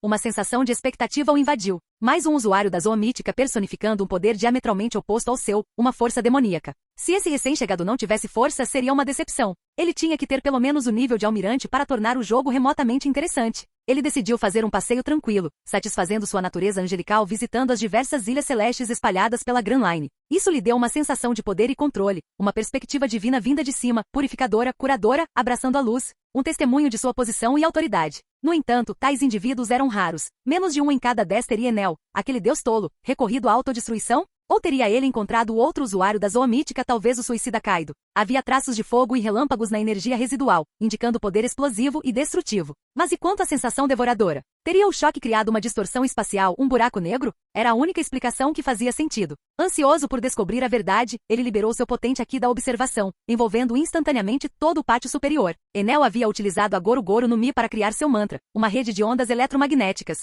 O ancião, no entanto, dependia da luz solar e de sua imensa força de vontade. Sua forma angelical lhe conferia percepção espiritual aprimorada, embora não pudesse devorar almas para aumentar seu poder como Ian, cujas habilidades vinham de sua natureza Hollow. Ainda assim, sua percepção espiritual superava em muito a dos humanos comuns. Ainda bem que saímos cedo. Em outra ilha celeste, Ian, apreciando a culinária local ao lado de Tashiji, sentiu vagamente uma poderosa onda de energia emanando do pátio superior. Ele preferiu ignorá-la. Ele não só não tinha capacidade de projetar seu poder a uma distância tão vasta, como também não ousaria se aproximar de uma situação tão volátil, mesmo com a vantagem de transmigrador. Fazer isso seria suicídio. Kaido, no entanto, tinha o hábito de saltar de ilhas celestes para o mar. Talvez fosse ele, ou talvez outro elemento oculto dentro do governo mundial. De qualquer forma, não eram oponentes que ele pudesse se dar ao luxo de antagonizar em seu nível atual. Ele suprimiu sua presença, aparecendo como um humano comum. Encontrei-os. Mas eles estão em um estado lamentável. O ancião loiro comentou, seu aqui de observação revelando Enel e seus 3 sacerdotes, expostos ao sol escaldante. A uma altitude tão elevada, eles estavam mais próximos do sol, uma punição que o próprio Enel havia planejado.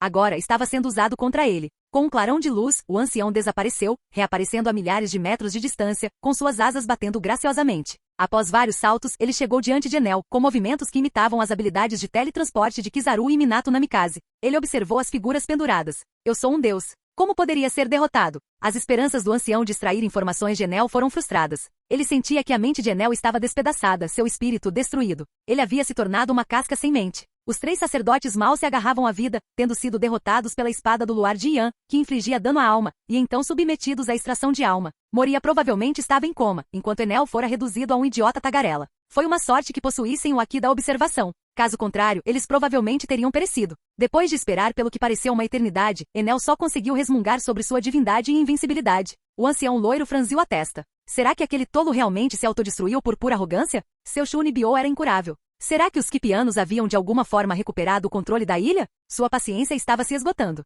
Ele não tinha tempo para essas bobagens. Já que você escolheu esse caminho, eu mesmo recuperarei a fruta, declarou o ancião loiro. Ele não permitiria que uma Akuma no Mi tão poderosa fosse desperdiçada com um tolo irracional. Ele próprio possuía habilidades de manipulação de raios, capaz de extrair energia natural, mas a vida de Enel provavelmente fora prolongada pela Goru Goru no Mi. Ele não podia se dar ao luxo de esperar indefinidamente. Ele não havia passado pela cirurgia de imortalidade. Gunfall provavelmente retomaria seu domínio sobre Scipieia e com sua natureza compassiva, provavelmente deixaria Enel entregue ao seu destino. O ancião decidiu intervir, livrando Enel do seu sofrimento. Viver como uma casca irracional, desprovida de consciência. Era um destino pior que a morte. Ele voou para o céu, batendo as asas com força. Seu dedo indicador direito apontou para Enel e seus sacerdotes, liberando um raio laser semelhante ao ataque de Kizaru. Mesmo controlando seu poder, o raio se estendeu por 1000 metros, envolvendo a área em um clarão ofuscante e um rugido ensurdecedor. O chão foi nivelado e o ancião partiu, satisfeito com seu trabalho. Um ano antes, ele tropeçou em Enel, descobrindo a crueldade e a sede insaciável de poder do jovem. Ele já havia consumido a Goru Goru no Mi, e o ancião ficou intrigado, observando o progresso de Enel, na esperança de potencialmente manipulá-lo para servir ao governo mundial. Mas em tão pouco tempo Enel se destruiu, provando ser um tolo que confiava apenas na força bruta, causando estragos sem se importar com as consequências. Droga! Malvado! Mesmo com seu Haki de observação altamente desenvolvido, ele não conseguia prever o futuro nem discernir as habilidades dos outros. Se tivesse esperado um pouco mais, ele pode ter testemunhado a verdade, mas devorar a alma da Akuma no Mi de um ser vivo era um feito impensável. Se o governo mundial conseguisse dominar tal poder, não precisaria de Impel Down para conter os usuários de Akuma no Mi. Poderia criar um exército de guerreiros poderosos. Luz dourada? Poder explosivo? Seria o Kizaru? Murmurou Yan. O sopro de fogo e o trovão retumbante dos 8 trigramas de Kaido eram azuis e vermelhos. No entanto, após a reunião dos Shichibukai e a seleção de novos Shichibukais, Momozagi e Shaton retornaram ao Novo Mundo, deixando o quartel-general da Marinha para Akainu. Aokiji, após sua saída da Marinha, retornou à unidade científica. Ele provavelmente estava verificando a segurança de Robin, cumprindo a promessa feita ao amigo, o gigante vice-almirante Saul. Crocodile havia retomado suas atividades, espelhando o plano de Doflamingo de usurpar um reino e obter uma arma ancestral. Yan ponderou se deveria envolver Robin naquela situação. Não consigo entender. Poderia ser uma zoa mítica com uma habilidade baseada em luz que ainda não foi revelada? Era a única explicação que fazia sentido. Ele balançou a cabeça, descartando o pensamento. Se não sabia, não havia sentido em remoer o assunto. À medida que seu poder crescia, ele acreditava que a verdade acabaria se revelando. Por enquanto, ele se concentraria em aproveitar o momento presente. Yan-san, o que houve? Tashiji, que estava brincando com o cachorrinho branco, notou o comportamento distraído de Yan. Era a terceira vez que ele se distraía durante o passeio. Nada. Só estou pensando no meu futuro regime de treinamento, respondeu Yan. Ele não queria que Tashiji descobrisse a verdadeira extensão do poder do governo mundial. Isso só a sobrecarregaria com preocupações desnecessárias. Tashiji, no entanto, tinha uma interpretação diferente. Ele já era tão poderoso, mas ainda buscava melhorar. Ela cerrou o punho, determinada a acompanhá-lo. Ele era digno de seu potencial status de almirante. Canal Escute Áudio Novel. Capítulo 46. Capitão Yan, mais à frente fica o Pico do Uísque. Nossa próxima parada será em Cabos Gêmeos, a entrada para a Montanha Reversa. Vários dias se passaram desde que Yan e Tashiji partiram de Scipieia. Eles testemunharam um mundo isolado do Mar Azul por séculos, um ecossistema autocontido onde a diferença entre conchas e caracóis era insignificante. Ele não tinha a mínima vontade de se envolver nos assuntos de Scipieia. Mesmo depois de derrotar Enel, se não conseguissem restaurar seu lar à sua antiga glória, isso seria um reflexo de sua liderança, não de sua responsabilidade. Seu único propósito ao visitar Scipieia era adquirir a cobiçada Goru Goru no Mi. Ele era um homem egoísta, buscando apenas viver a vida livremente sem apegos. Em sua vida, ninguém lhe oferecerá ajuda quando ele enfrentará sua morte. Em vez disso, ele foi recebido com desprezo e zombaria, um testemunho da feiura da natureza humana, revelada apenas diante do desespero. Enquanto Tashiji falava, uma ilha em forma de cacto surgiu no horizonte. Era o Pico do Uísque, com espinhos de cacto substituídos por uma coleção macabra de lápides, marcando o local de descanso final de incontáveis piratas. Conhecido como Cemitério dos Piratas, o Pico do Uísque abrigava os restos mortais de vários piratas falecidos. Yan podia sentir uma enorme convergência de almas, rivalizando com a concentração encontrada em Thriller Bark. Afinal, o próximo destino deles eram os Cabos Gêmeos. Assim como o arquipélago de Sabaldi, era um ponto onde a Grand Line se cruzava com a Red Line, servindo como entrada para os 4 mares. O número de almas naquela região era impressionante. Muitos piratas após sua morte foram enterrados por seus companheiros neste local simbólico. Caçadores de recompensas, reconhecendo esse padrão, reuniram-se aqui em massa. Inúmeros piratas novatos foram vítimas de seus planos. No entanto, Yan lembrou que o Pico do Uísque supostamente estava sob o controle de Crocodile, um dos 7 Shichibukais. Era um posto avançado da Baroque Works, sua organização criminosa clandestina. Parecia que eles haviam tomado o controle do cemitério pirata, transformando-o em uma de suas bases. Mas isso já fazia 3 anos. Crocodile tinha acabado de começar a planejar sua tomada de Alabasta e sua busca pela arma ancestral, Plutão. Esses segredos não tinham significado algum para Ian. Ele estava ali pelas almas, e quaisquer obstáculos em seu caminho seriam eliminados sem hesitação. O resultado permaneceu inalterado. Essa era a abordagem direta de Ian. Caçadores de recompensas eram indivíduos que lucravam com a captura de piratas, movidos pelo fascínio de suas recompensas. O mundo os via como chacais e hienas dispostos a fazer qualquer coisa por dinheiro, e sua moral muitas vezes era mais corrupta do que a dos piratas que caçavam. Sua verdadeira natureza era impossível de discernir. Os justos provavelmente haviam sido recrutados pelos fuzileiros navais, desfrutando de um salário confortável e uma sensação de segurança. Os demais, movidos pela sede de liberdade ou pelo desejo de descarregar sua brutalidade sobre aqueles que consideravam igualmente perversos, permaneciam uma força volátil e imprevisível. Se algum deles cruzasse seu caminho, Ian não teria misericórdia. Com esse pensamento em mente, zarparam mais uma vez a bordo de uma pequena embarcação requisitada de uma base da marinha próxima, rumo a Pico do Uísque. Ele precisava reconhecer o valor de Tashigi como fuzileira naval. Seu conhecimento de navegação, coleta de informações e diversas outras habilidades haviam se mostrado inestimáveis, facilitando consideravelmente a jornada. Apesar de sua perícia nessas áreas, sua esgrima estava atrás da de Zoro. Ela havia dedicado a maior parte de sua energia a outras atividades. No entanto, sob a tutela de Ian, com sua orientação sobre a fruta claro-claro e sua esgrima, ela progrediu significativamente. Cabos gêmeos. Fazia vários meses desde que se separaram de Brook. Ele se perguntava se o músico esquelético havia conseguido se reunir com Labon, a baleia gigante. Não havia necessidade de pressa, eles passariam por lá eventualmente. À medida que o navio se aproximava do Pico do Uísque, Ian e Tashigi sentiram que algo estava errado. Um odor pungente e metálico enchia o ar, um testemunho horripilante de derramamento de sangue. Mesmo à distância, eles conseguiam ver uma névoa carmesim pairando sobre a ilha, e um silêncio inquietante envolvia toda a área. Teria acabado de acontecer uma batalha? Isso explicaria a ausência de caçadores de recompensas receptivos. Ou talvez fosse devido ao status deles na marinha. Mas e o silêncio assustador? Ele fechou os olhos, utilizando seu haki de observação para examinar a ilha. Entendo. Ele assentiu, com um brilho de interesse nos olhos verde-claros. Tashigi, com o rosto contorcido de desgosto, perguntou: Capitão Ian, o que está acontecendo? Este fedor é insuportável. Ela cobriu o nariz e a boca com a mão. Embora não fosse estranha ao cheiro de sangue, sua intensidade era avassaladora. Não gostou? Então vamos fazer esta ilha desaparecer. Pico do Uísque podia ser um refúgio para caçadores de recompensas, um lugar onde eles caçavam piratas, mas nem todos mereciam morrer. Havia aventureiros como Luffy, exploradores em busca do desconhecido. Até piratas notórios como Shanks e Barba Branca, 2 dos 4 imperadores, poderiam ser considerados exploradores por direito próprio. Talvez permitir que indivíduos tão poderosos governassem vastos territórios, livres da intervenção direta da marinha, servisse a um propósito maior. Inúmeras vidas eram perdidas a cada ano em desafios contra os Yonkou.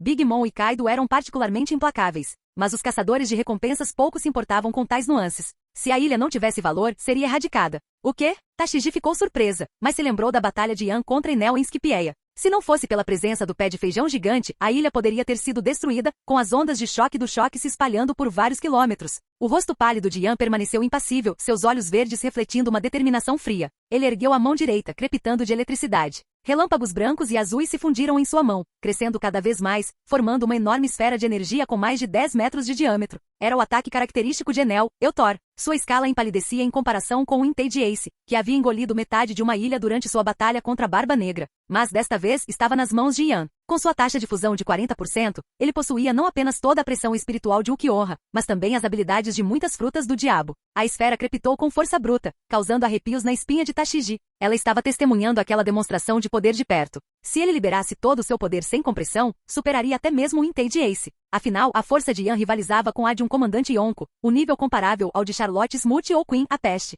Ele era um pouco mais fraco que o almirante Aokiji, mas ainda estava entre os mais fortes Shichibukais.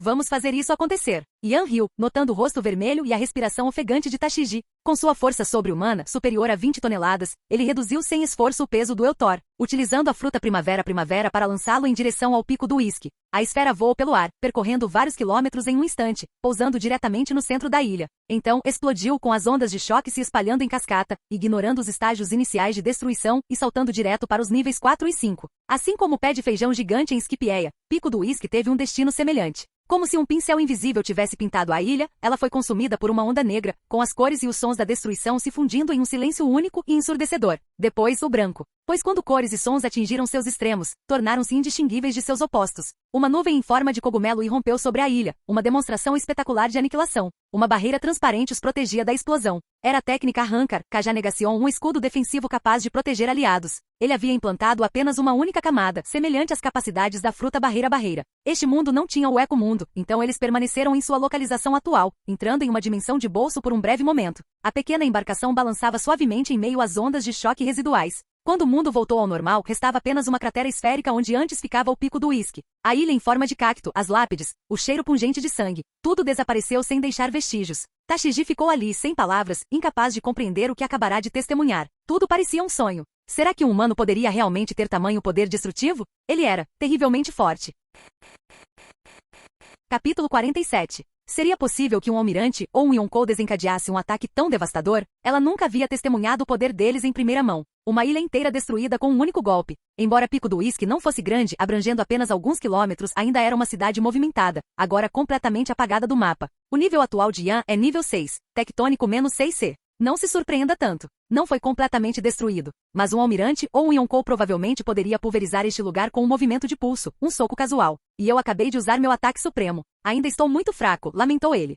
Tashigi ficou sem palavras. Ele tinha acabado de destruir uma ilha inteira e estava reclamando de fraqueza? O que os outros deveriam sentir? Mas vice-almirante Yan, você não é um usuário de Akuma no Mi? Como consegue usar ataques de raio? Ela estava confusa. Os poderes da Akuma no Mi não eram únicos para cada indivíduo? Isso claramente não condizia com o que ela sabia. As frutas míticas de Zou podem possuir habilidades semelhantes às de Logia, certo? Kaido pode usar fogo e relâmpago. O que há de tão estranho em eu ter esses poderes? Explicou Yan, referindo-se às habilidades de Ukiyoha. A segunda ressurreição de Ukiyoha, segunda etapa, transformou sua lança de relâmpago em uma arma capaz de manipular raios. No entanto, se esse poder poderia ser estendido além da lança e utilizado para ataques físicos permanecia um mistério. Talvez estivesse restrito à própria arma. Mas seu poder explosivo compartilhava semelhanças com a lança de relâmpago, incorporando múltiplos atributos, força explosiva, vibrações, afiação e peso. Ele havia essencialmente desbloqueado uma versão preliminar dessa habilidade. Yan a experimentou e descobriu que, embora pudesse manipular raios, não conseguia alcançar a elementalização semelhante à de Logia. Outros aspectos, no entanto, permaneceram inalterados.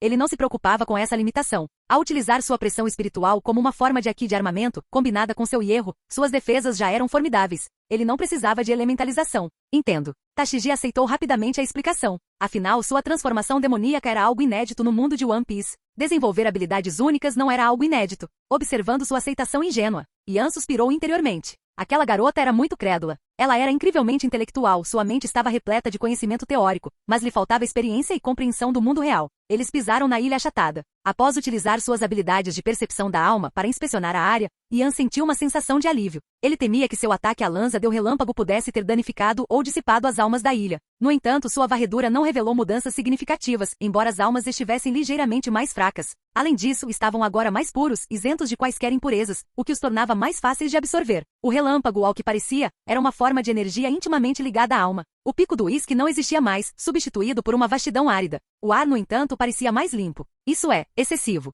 Não sobrou nada. Tashigi fez beicinho. Este tinha sido um paraíso para caçadores de recompensas. Embora ela não soubesse quem o havia saqueado, deveria ter deixado uma quantidade substancial de tesouro para trás. Agora, Yan tinha destruído tudo. Os salários dos fuzileiros navais eram notoriamente modestos. Aqueles velhos mesquinhos do governo mundial sempre desconfiavam de um exército poderoso, temendo uma possível revolta. Daí as taxas de câmbio exorbitantes na bolsa de mérito dos fuzileiros navais. O restante da renda vinha da derrota de piratas. Durante a expedição a Esquipieia, Yan não hesitou em reivindicar grande parte do ouro, embora tenha deixado o campanário dourado intocado. Era um símbolo de Esquipieia e Jaya. Na história original, os piratas do Chapéu de Palha, em um momento de puro espírito pirata, saquearam o ouro dos Xandorianos enquanto eles estavam distraídos. No entanto, para sua surpresa, os Xandorianos pretendiam presenteá-los com um muito mais valioso campanário dourado. Um caso clássico de ganhar um punhado de ouro e perder uma montanha de tesouros. Não, preparem-se. Uma batalha difícil está prestes a começar. Olhem para o outro lado da ilha. As sobreviventes. Yan absorveu as almas restantes do pico do uísque, alertando Tashigi sobre a ameaça iminente.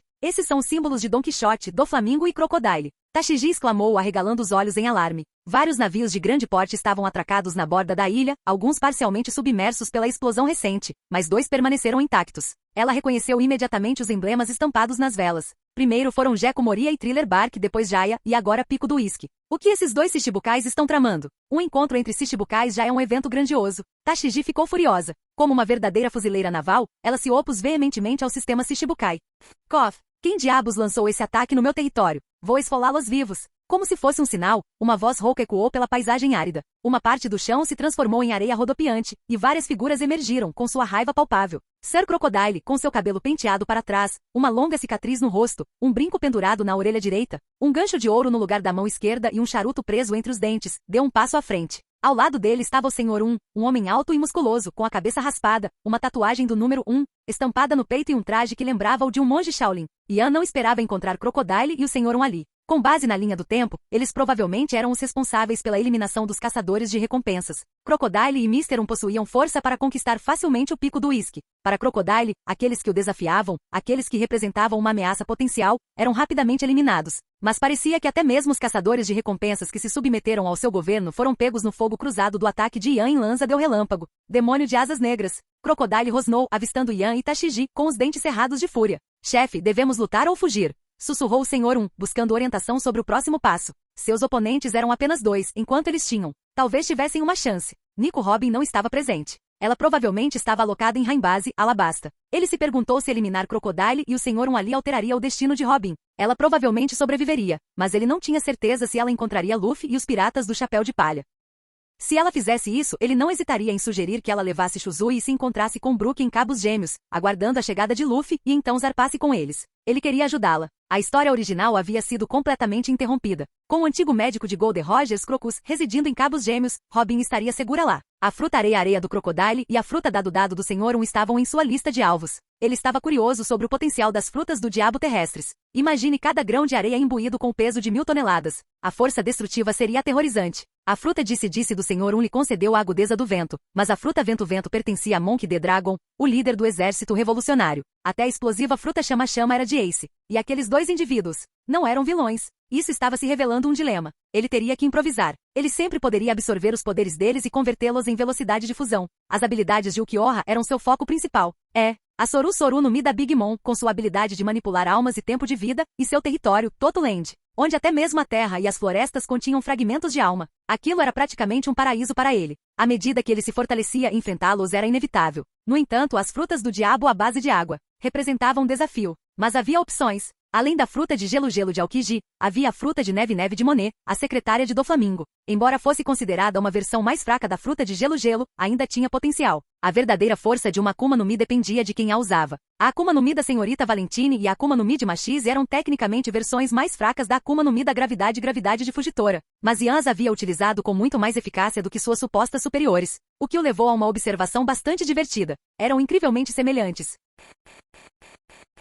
Capítulo 48. Os 7 Shichibukais, seus planos para usurpar reinos, seu conhecimento de armas antigas e até mesmo seus subordinados apresentavam semelhanças impressionantes. Pesos pesados, velas, substâncias pegajosas, cortes, artes com armas, pinturas, explosões. E princesas fugindo de seus destinos cativos. Punk Hazard, Pico do Uísque, César Clown, os paralelos eram estranhos. No final, ambos foram derrotados pelo protagonista e capturados, com Luffy encontrando seus irmãos mais velhos ao longo do caminho. Até os fuzileiros navais ajudaram a derrubar o Birdage e a localizar os canhões. Ilha Dran e Water 7, uma delas um desvio causado pela doença repentina de Nami, a outra uma parada necessária para reparos no Going Merry. Foi lá que ganharam Chopper e Frank como companheiros. Mas na trajetória atual de Ian, esses destinos não faziam parte de seus planos. Ele não tinha interesse nesses arcos específicos. Não havia necessidade de se preocupar em alterar o enredo original. Skipieia, Thriller Bark e Alabasta eram todos desvios do curso pretendido pelos Chapéus de Palha. Os Chapéus de Palha não haviam ganhado nada com aqueles encontros. Agora, essas questões estavam resolvidas antes do previsto. Quanto ao Novo Mundo, era 3 anos antes da linha do tempo atual.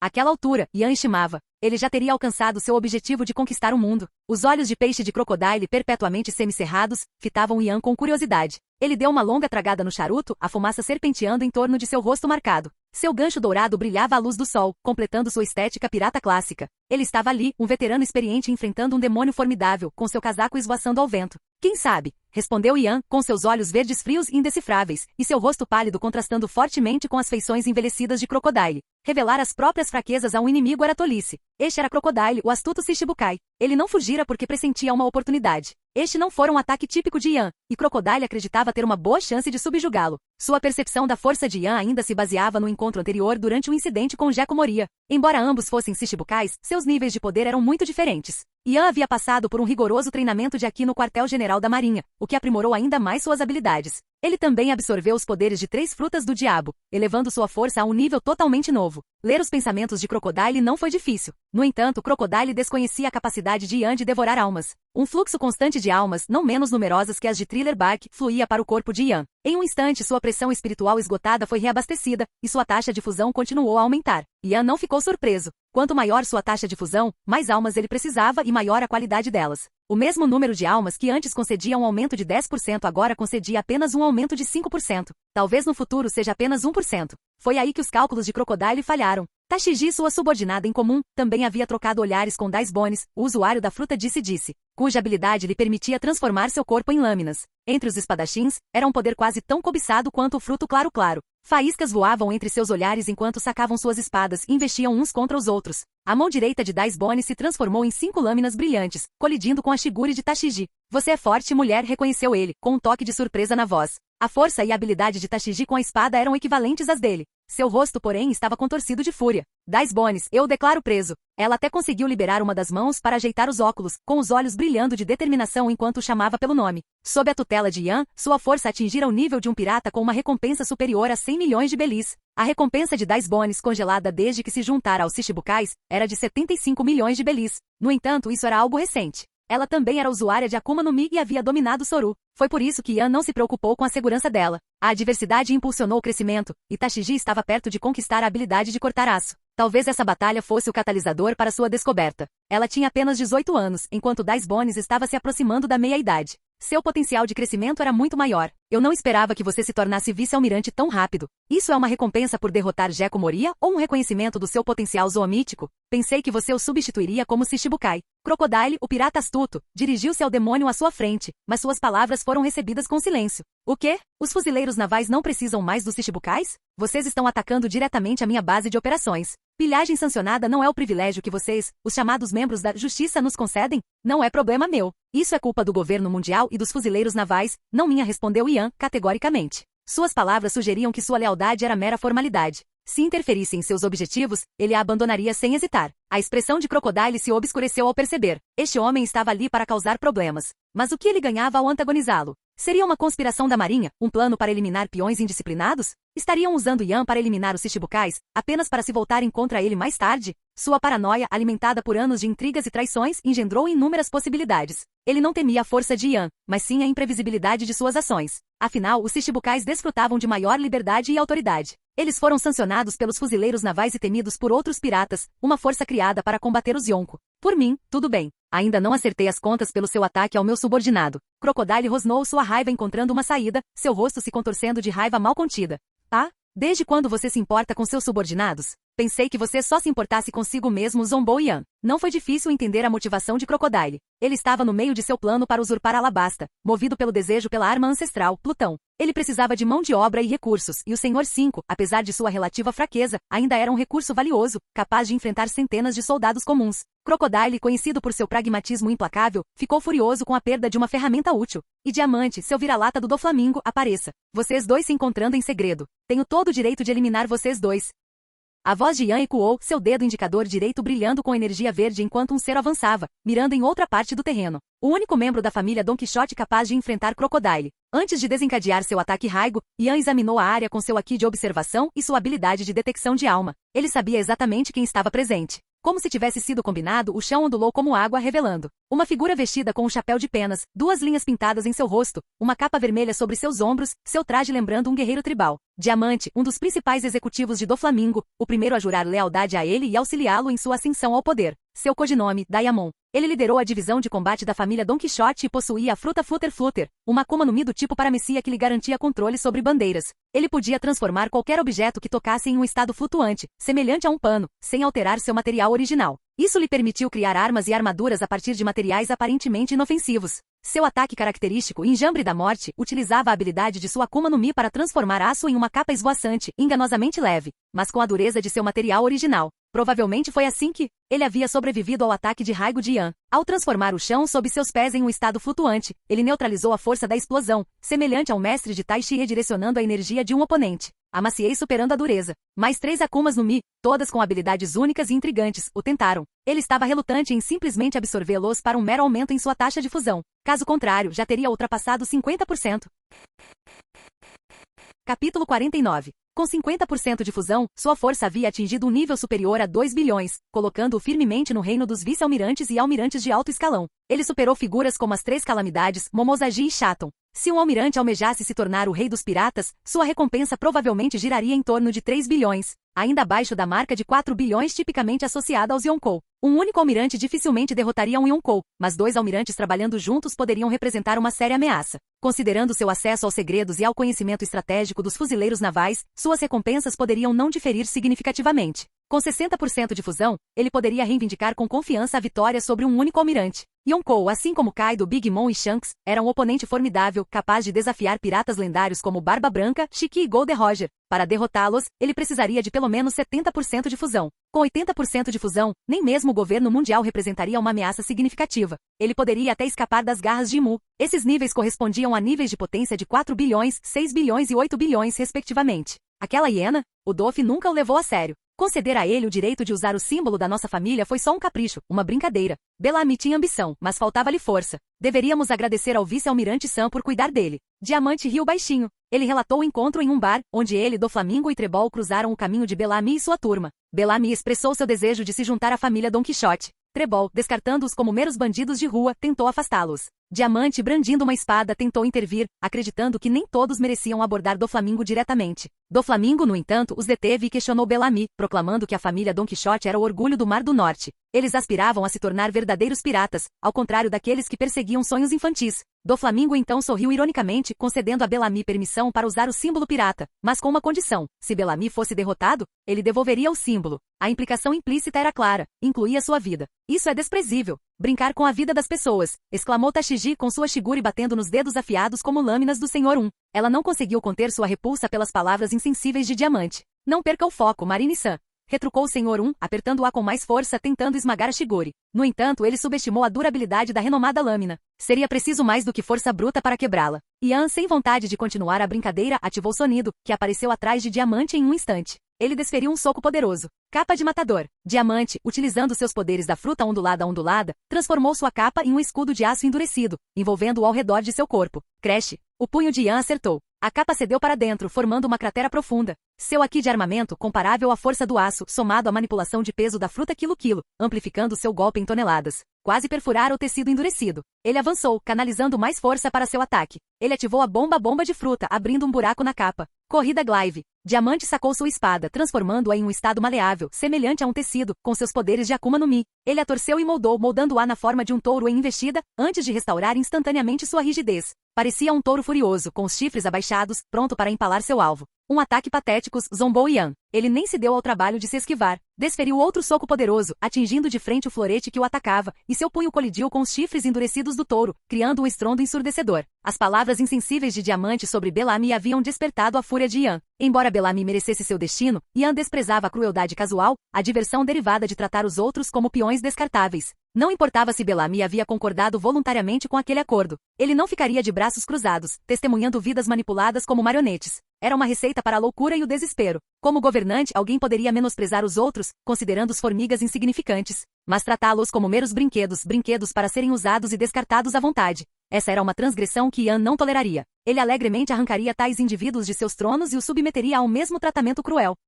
Diamante ofegou de dor. Uma pressão lancinante irradiou de sua mão direita, quase estilhaçando seus ossos. O golpe de Ian, amplificado por sua força natural e pela manipulação do peso da fruta quilo, foi avassalador. Diamante, um pirata com uma recompensa que mal ultrapassava 100 milhões, foi simplesmente superado. Espada, estenda. Percebendo que estava em apuros, Diamante estendeu sua espada, tentando criar distância e desferir um ataque de longo alcance. Espada serpente. A espada estendida transformou-se mais uma vez, tornando-se flexível e serpentina, golpeando com movimentos imprevisíveis e erráticos. Mas Ian esquivou-se sem esforço de cada ataque. Aqui de observação, não faria sentido um vice-almirante da marinha não ter tal habilidade. E essa força monstruosa é resultado das suas habilidades com a zoa mítica? Digna de sua reputação como uma raridade que supera até mesmo logia. Diamante comentou. Ele agora podia avaliar com confiança a força de Ian, colocando-o no mesmo nível de Doflamingo. Afinal, Ian havia derrotado Gekko Moria, outro Shichibukai. Era natural. Vice-almirante Sam, você também é um espadachim, certo? Então que tal isso? Funeral da meia-lua. Diamante ergueu sua espada e a brandiu para baixo, liberando uma poderosa onda de energia de espada.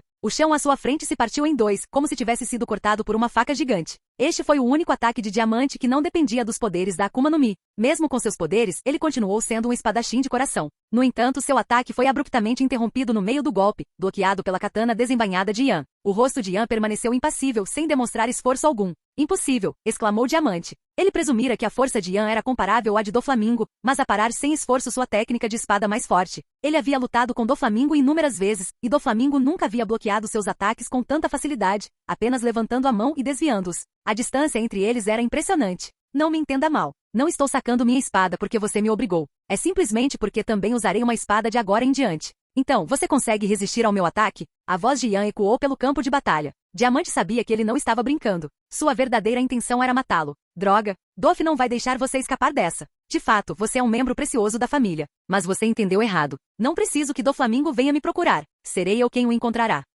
Doflamingo, nascido na família Don Quixote, uma linhagem de nobres mundiais, teve uma infância tumultuada. Seu pai, Don Quixote Homem, renunciou ao status de dragão celestial, acreditando que todos os humanos eram iguais, e tentou viver uma vida normal com sua família fora de Mary Geoise. No entanto, eles foram recebidos com ódio e ressentimento por aqueles que sofreram nas mãos dos dragões celestiais. As tentativas de Homem de retornar a Mary Geoise foram recebidas com desprezo e rejeição. Sua família foi condenada ao ostracismo, forçada a viver na pobreza. A mãe de Doflamingo morreu de doença quando ele tinha 8 anos, vítima das duras condições de vida. Doflamingo culpou a tolice do pai pelos infortúnios. Aos 10 anos de idade, atirou no pai a sangue frio, ignorando os apelos do irmão Rosinante, e retornou a Mary Geoise com a cabeça do pai, buscando readmissão. Mas os dragões celestiais o rejeitaram, rotulando-o de traidor. Enfurecido, Doflamingo jurou fazer o mundo deles ruir ao redor deles. Ele então conheceu Pica, Diamante, Vergo e Trebol, que lhe concederam a fruta corda-corda, reconhecendo-o como seu rei. Juntos, embarcaram em um caminho de escuridão.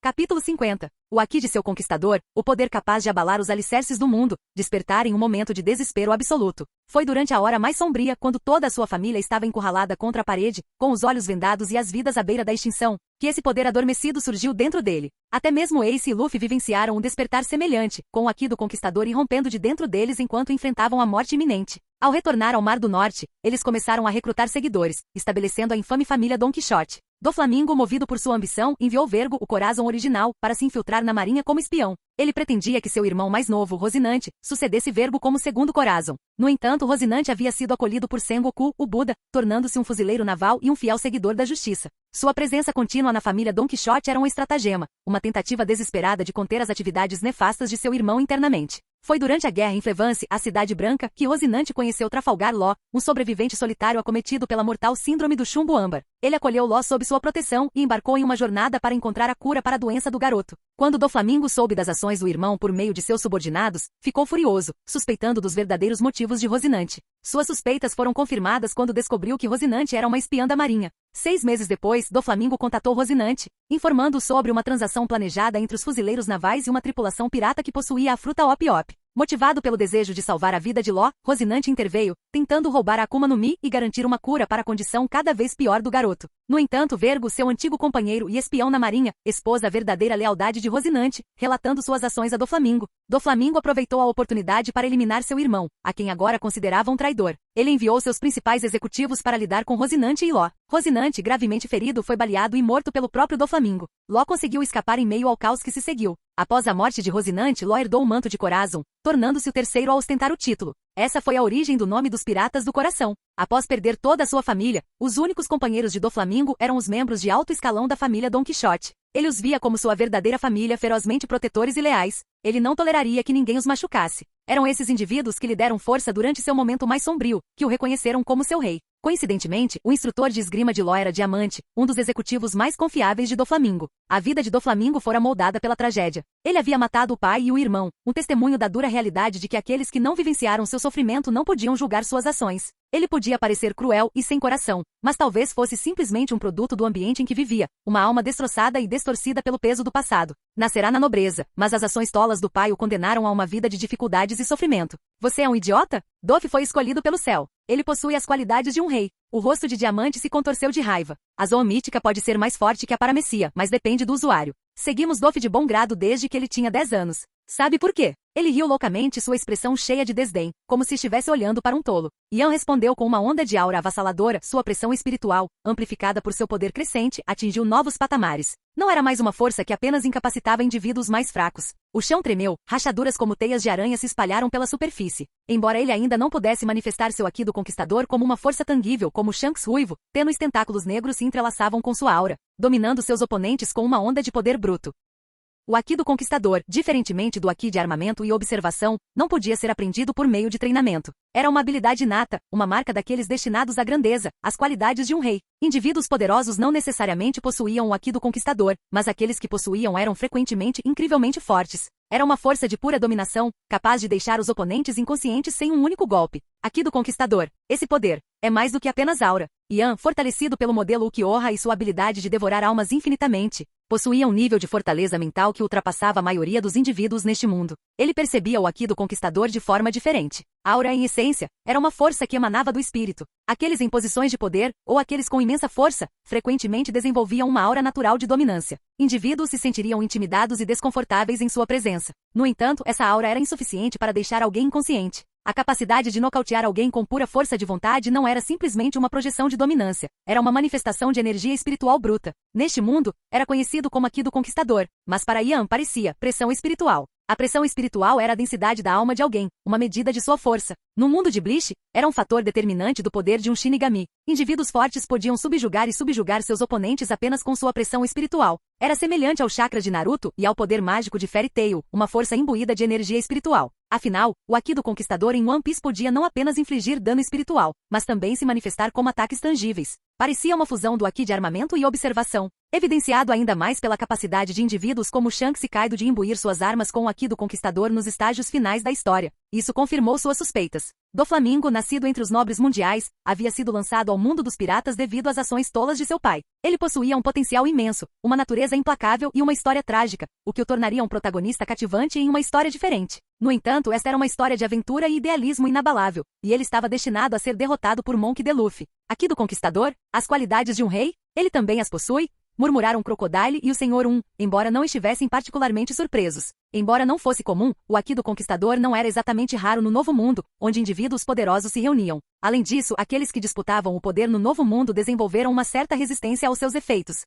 Diamante não acreditou. Como um dos 4 que seguiram Doflamingo desde a infância, aceitar essa verdade significaria admitir que ele tinha sido um tolo o tempo todo. Peguei sua espada. Agora é a minha vez. Yan observou Diamante com a fé abalada. Ele não era de exibir seu poder, mas contra verdadeiros vilões, ele preferia destruir suas crenças, quebrar seus espíritos. Ou ele os esmagaria com força avassaladora, deixando-os morrer com suas convicções intactas, um fim adequado para aqueles que se recusavam a reconhecer a verdade. Ele sacou sua Zanpakuto, com movimentos rápidos e precisos. Meia-lua. Funeral. Diamante ergueu a espada bem acima da cabeça e a desceu em um arco poderoso. Uma onda enorme de energia verde esmeralda irrompeu de sua lâmina, afiada e implacável, capaz de cortar qualquer coisa em seu caminho. O mar abaixo se agitou violentamente sob a pressão do ataque, formando um abismo profundo em seu rastro. Interessante, comentou Yan, com um toque de admiração na voz. Diamante, um verdadeiro guerreiro, havia se recuperado de seu momentâneo lapso de fé, sua determinação fortalecida. Se outros possuíssem o mesmo poder, ele simplesmente os derrotaria, provando que suas convicções eram a única verdade. Bum! Uma onda de energia branco-prateada semelhante a uma lua crescente caindo do céu, irrompeu da lâmina de Yan, seu brilho iluminando o céu noturno.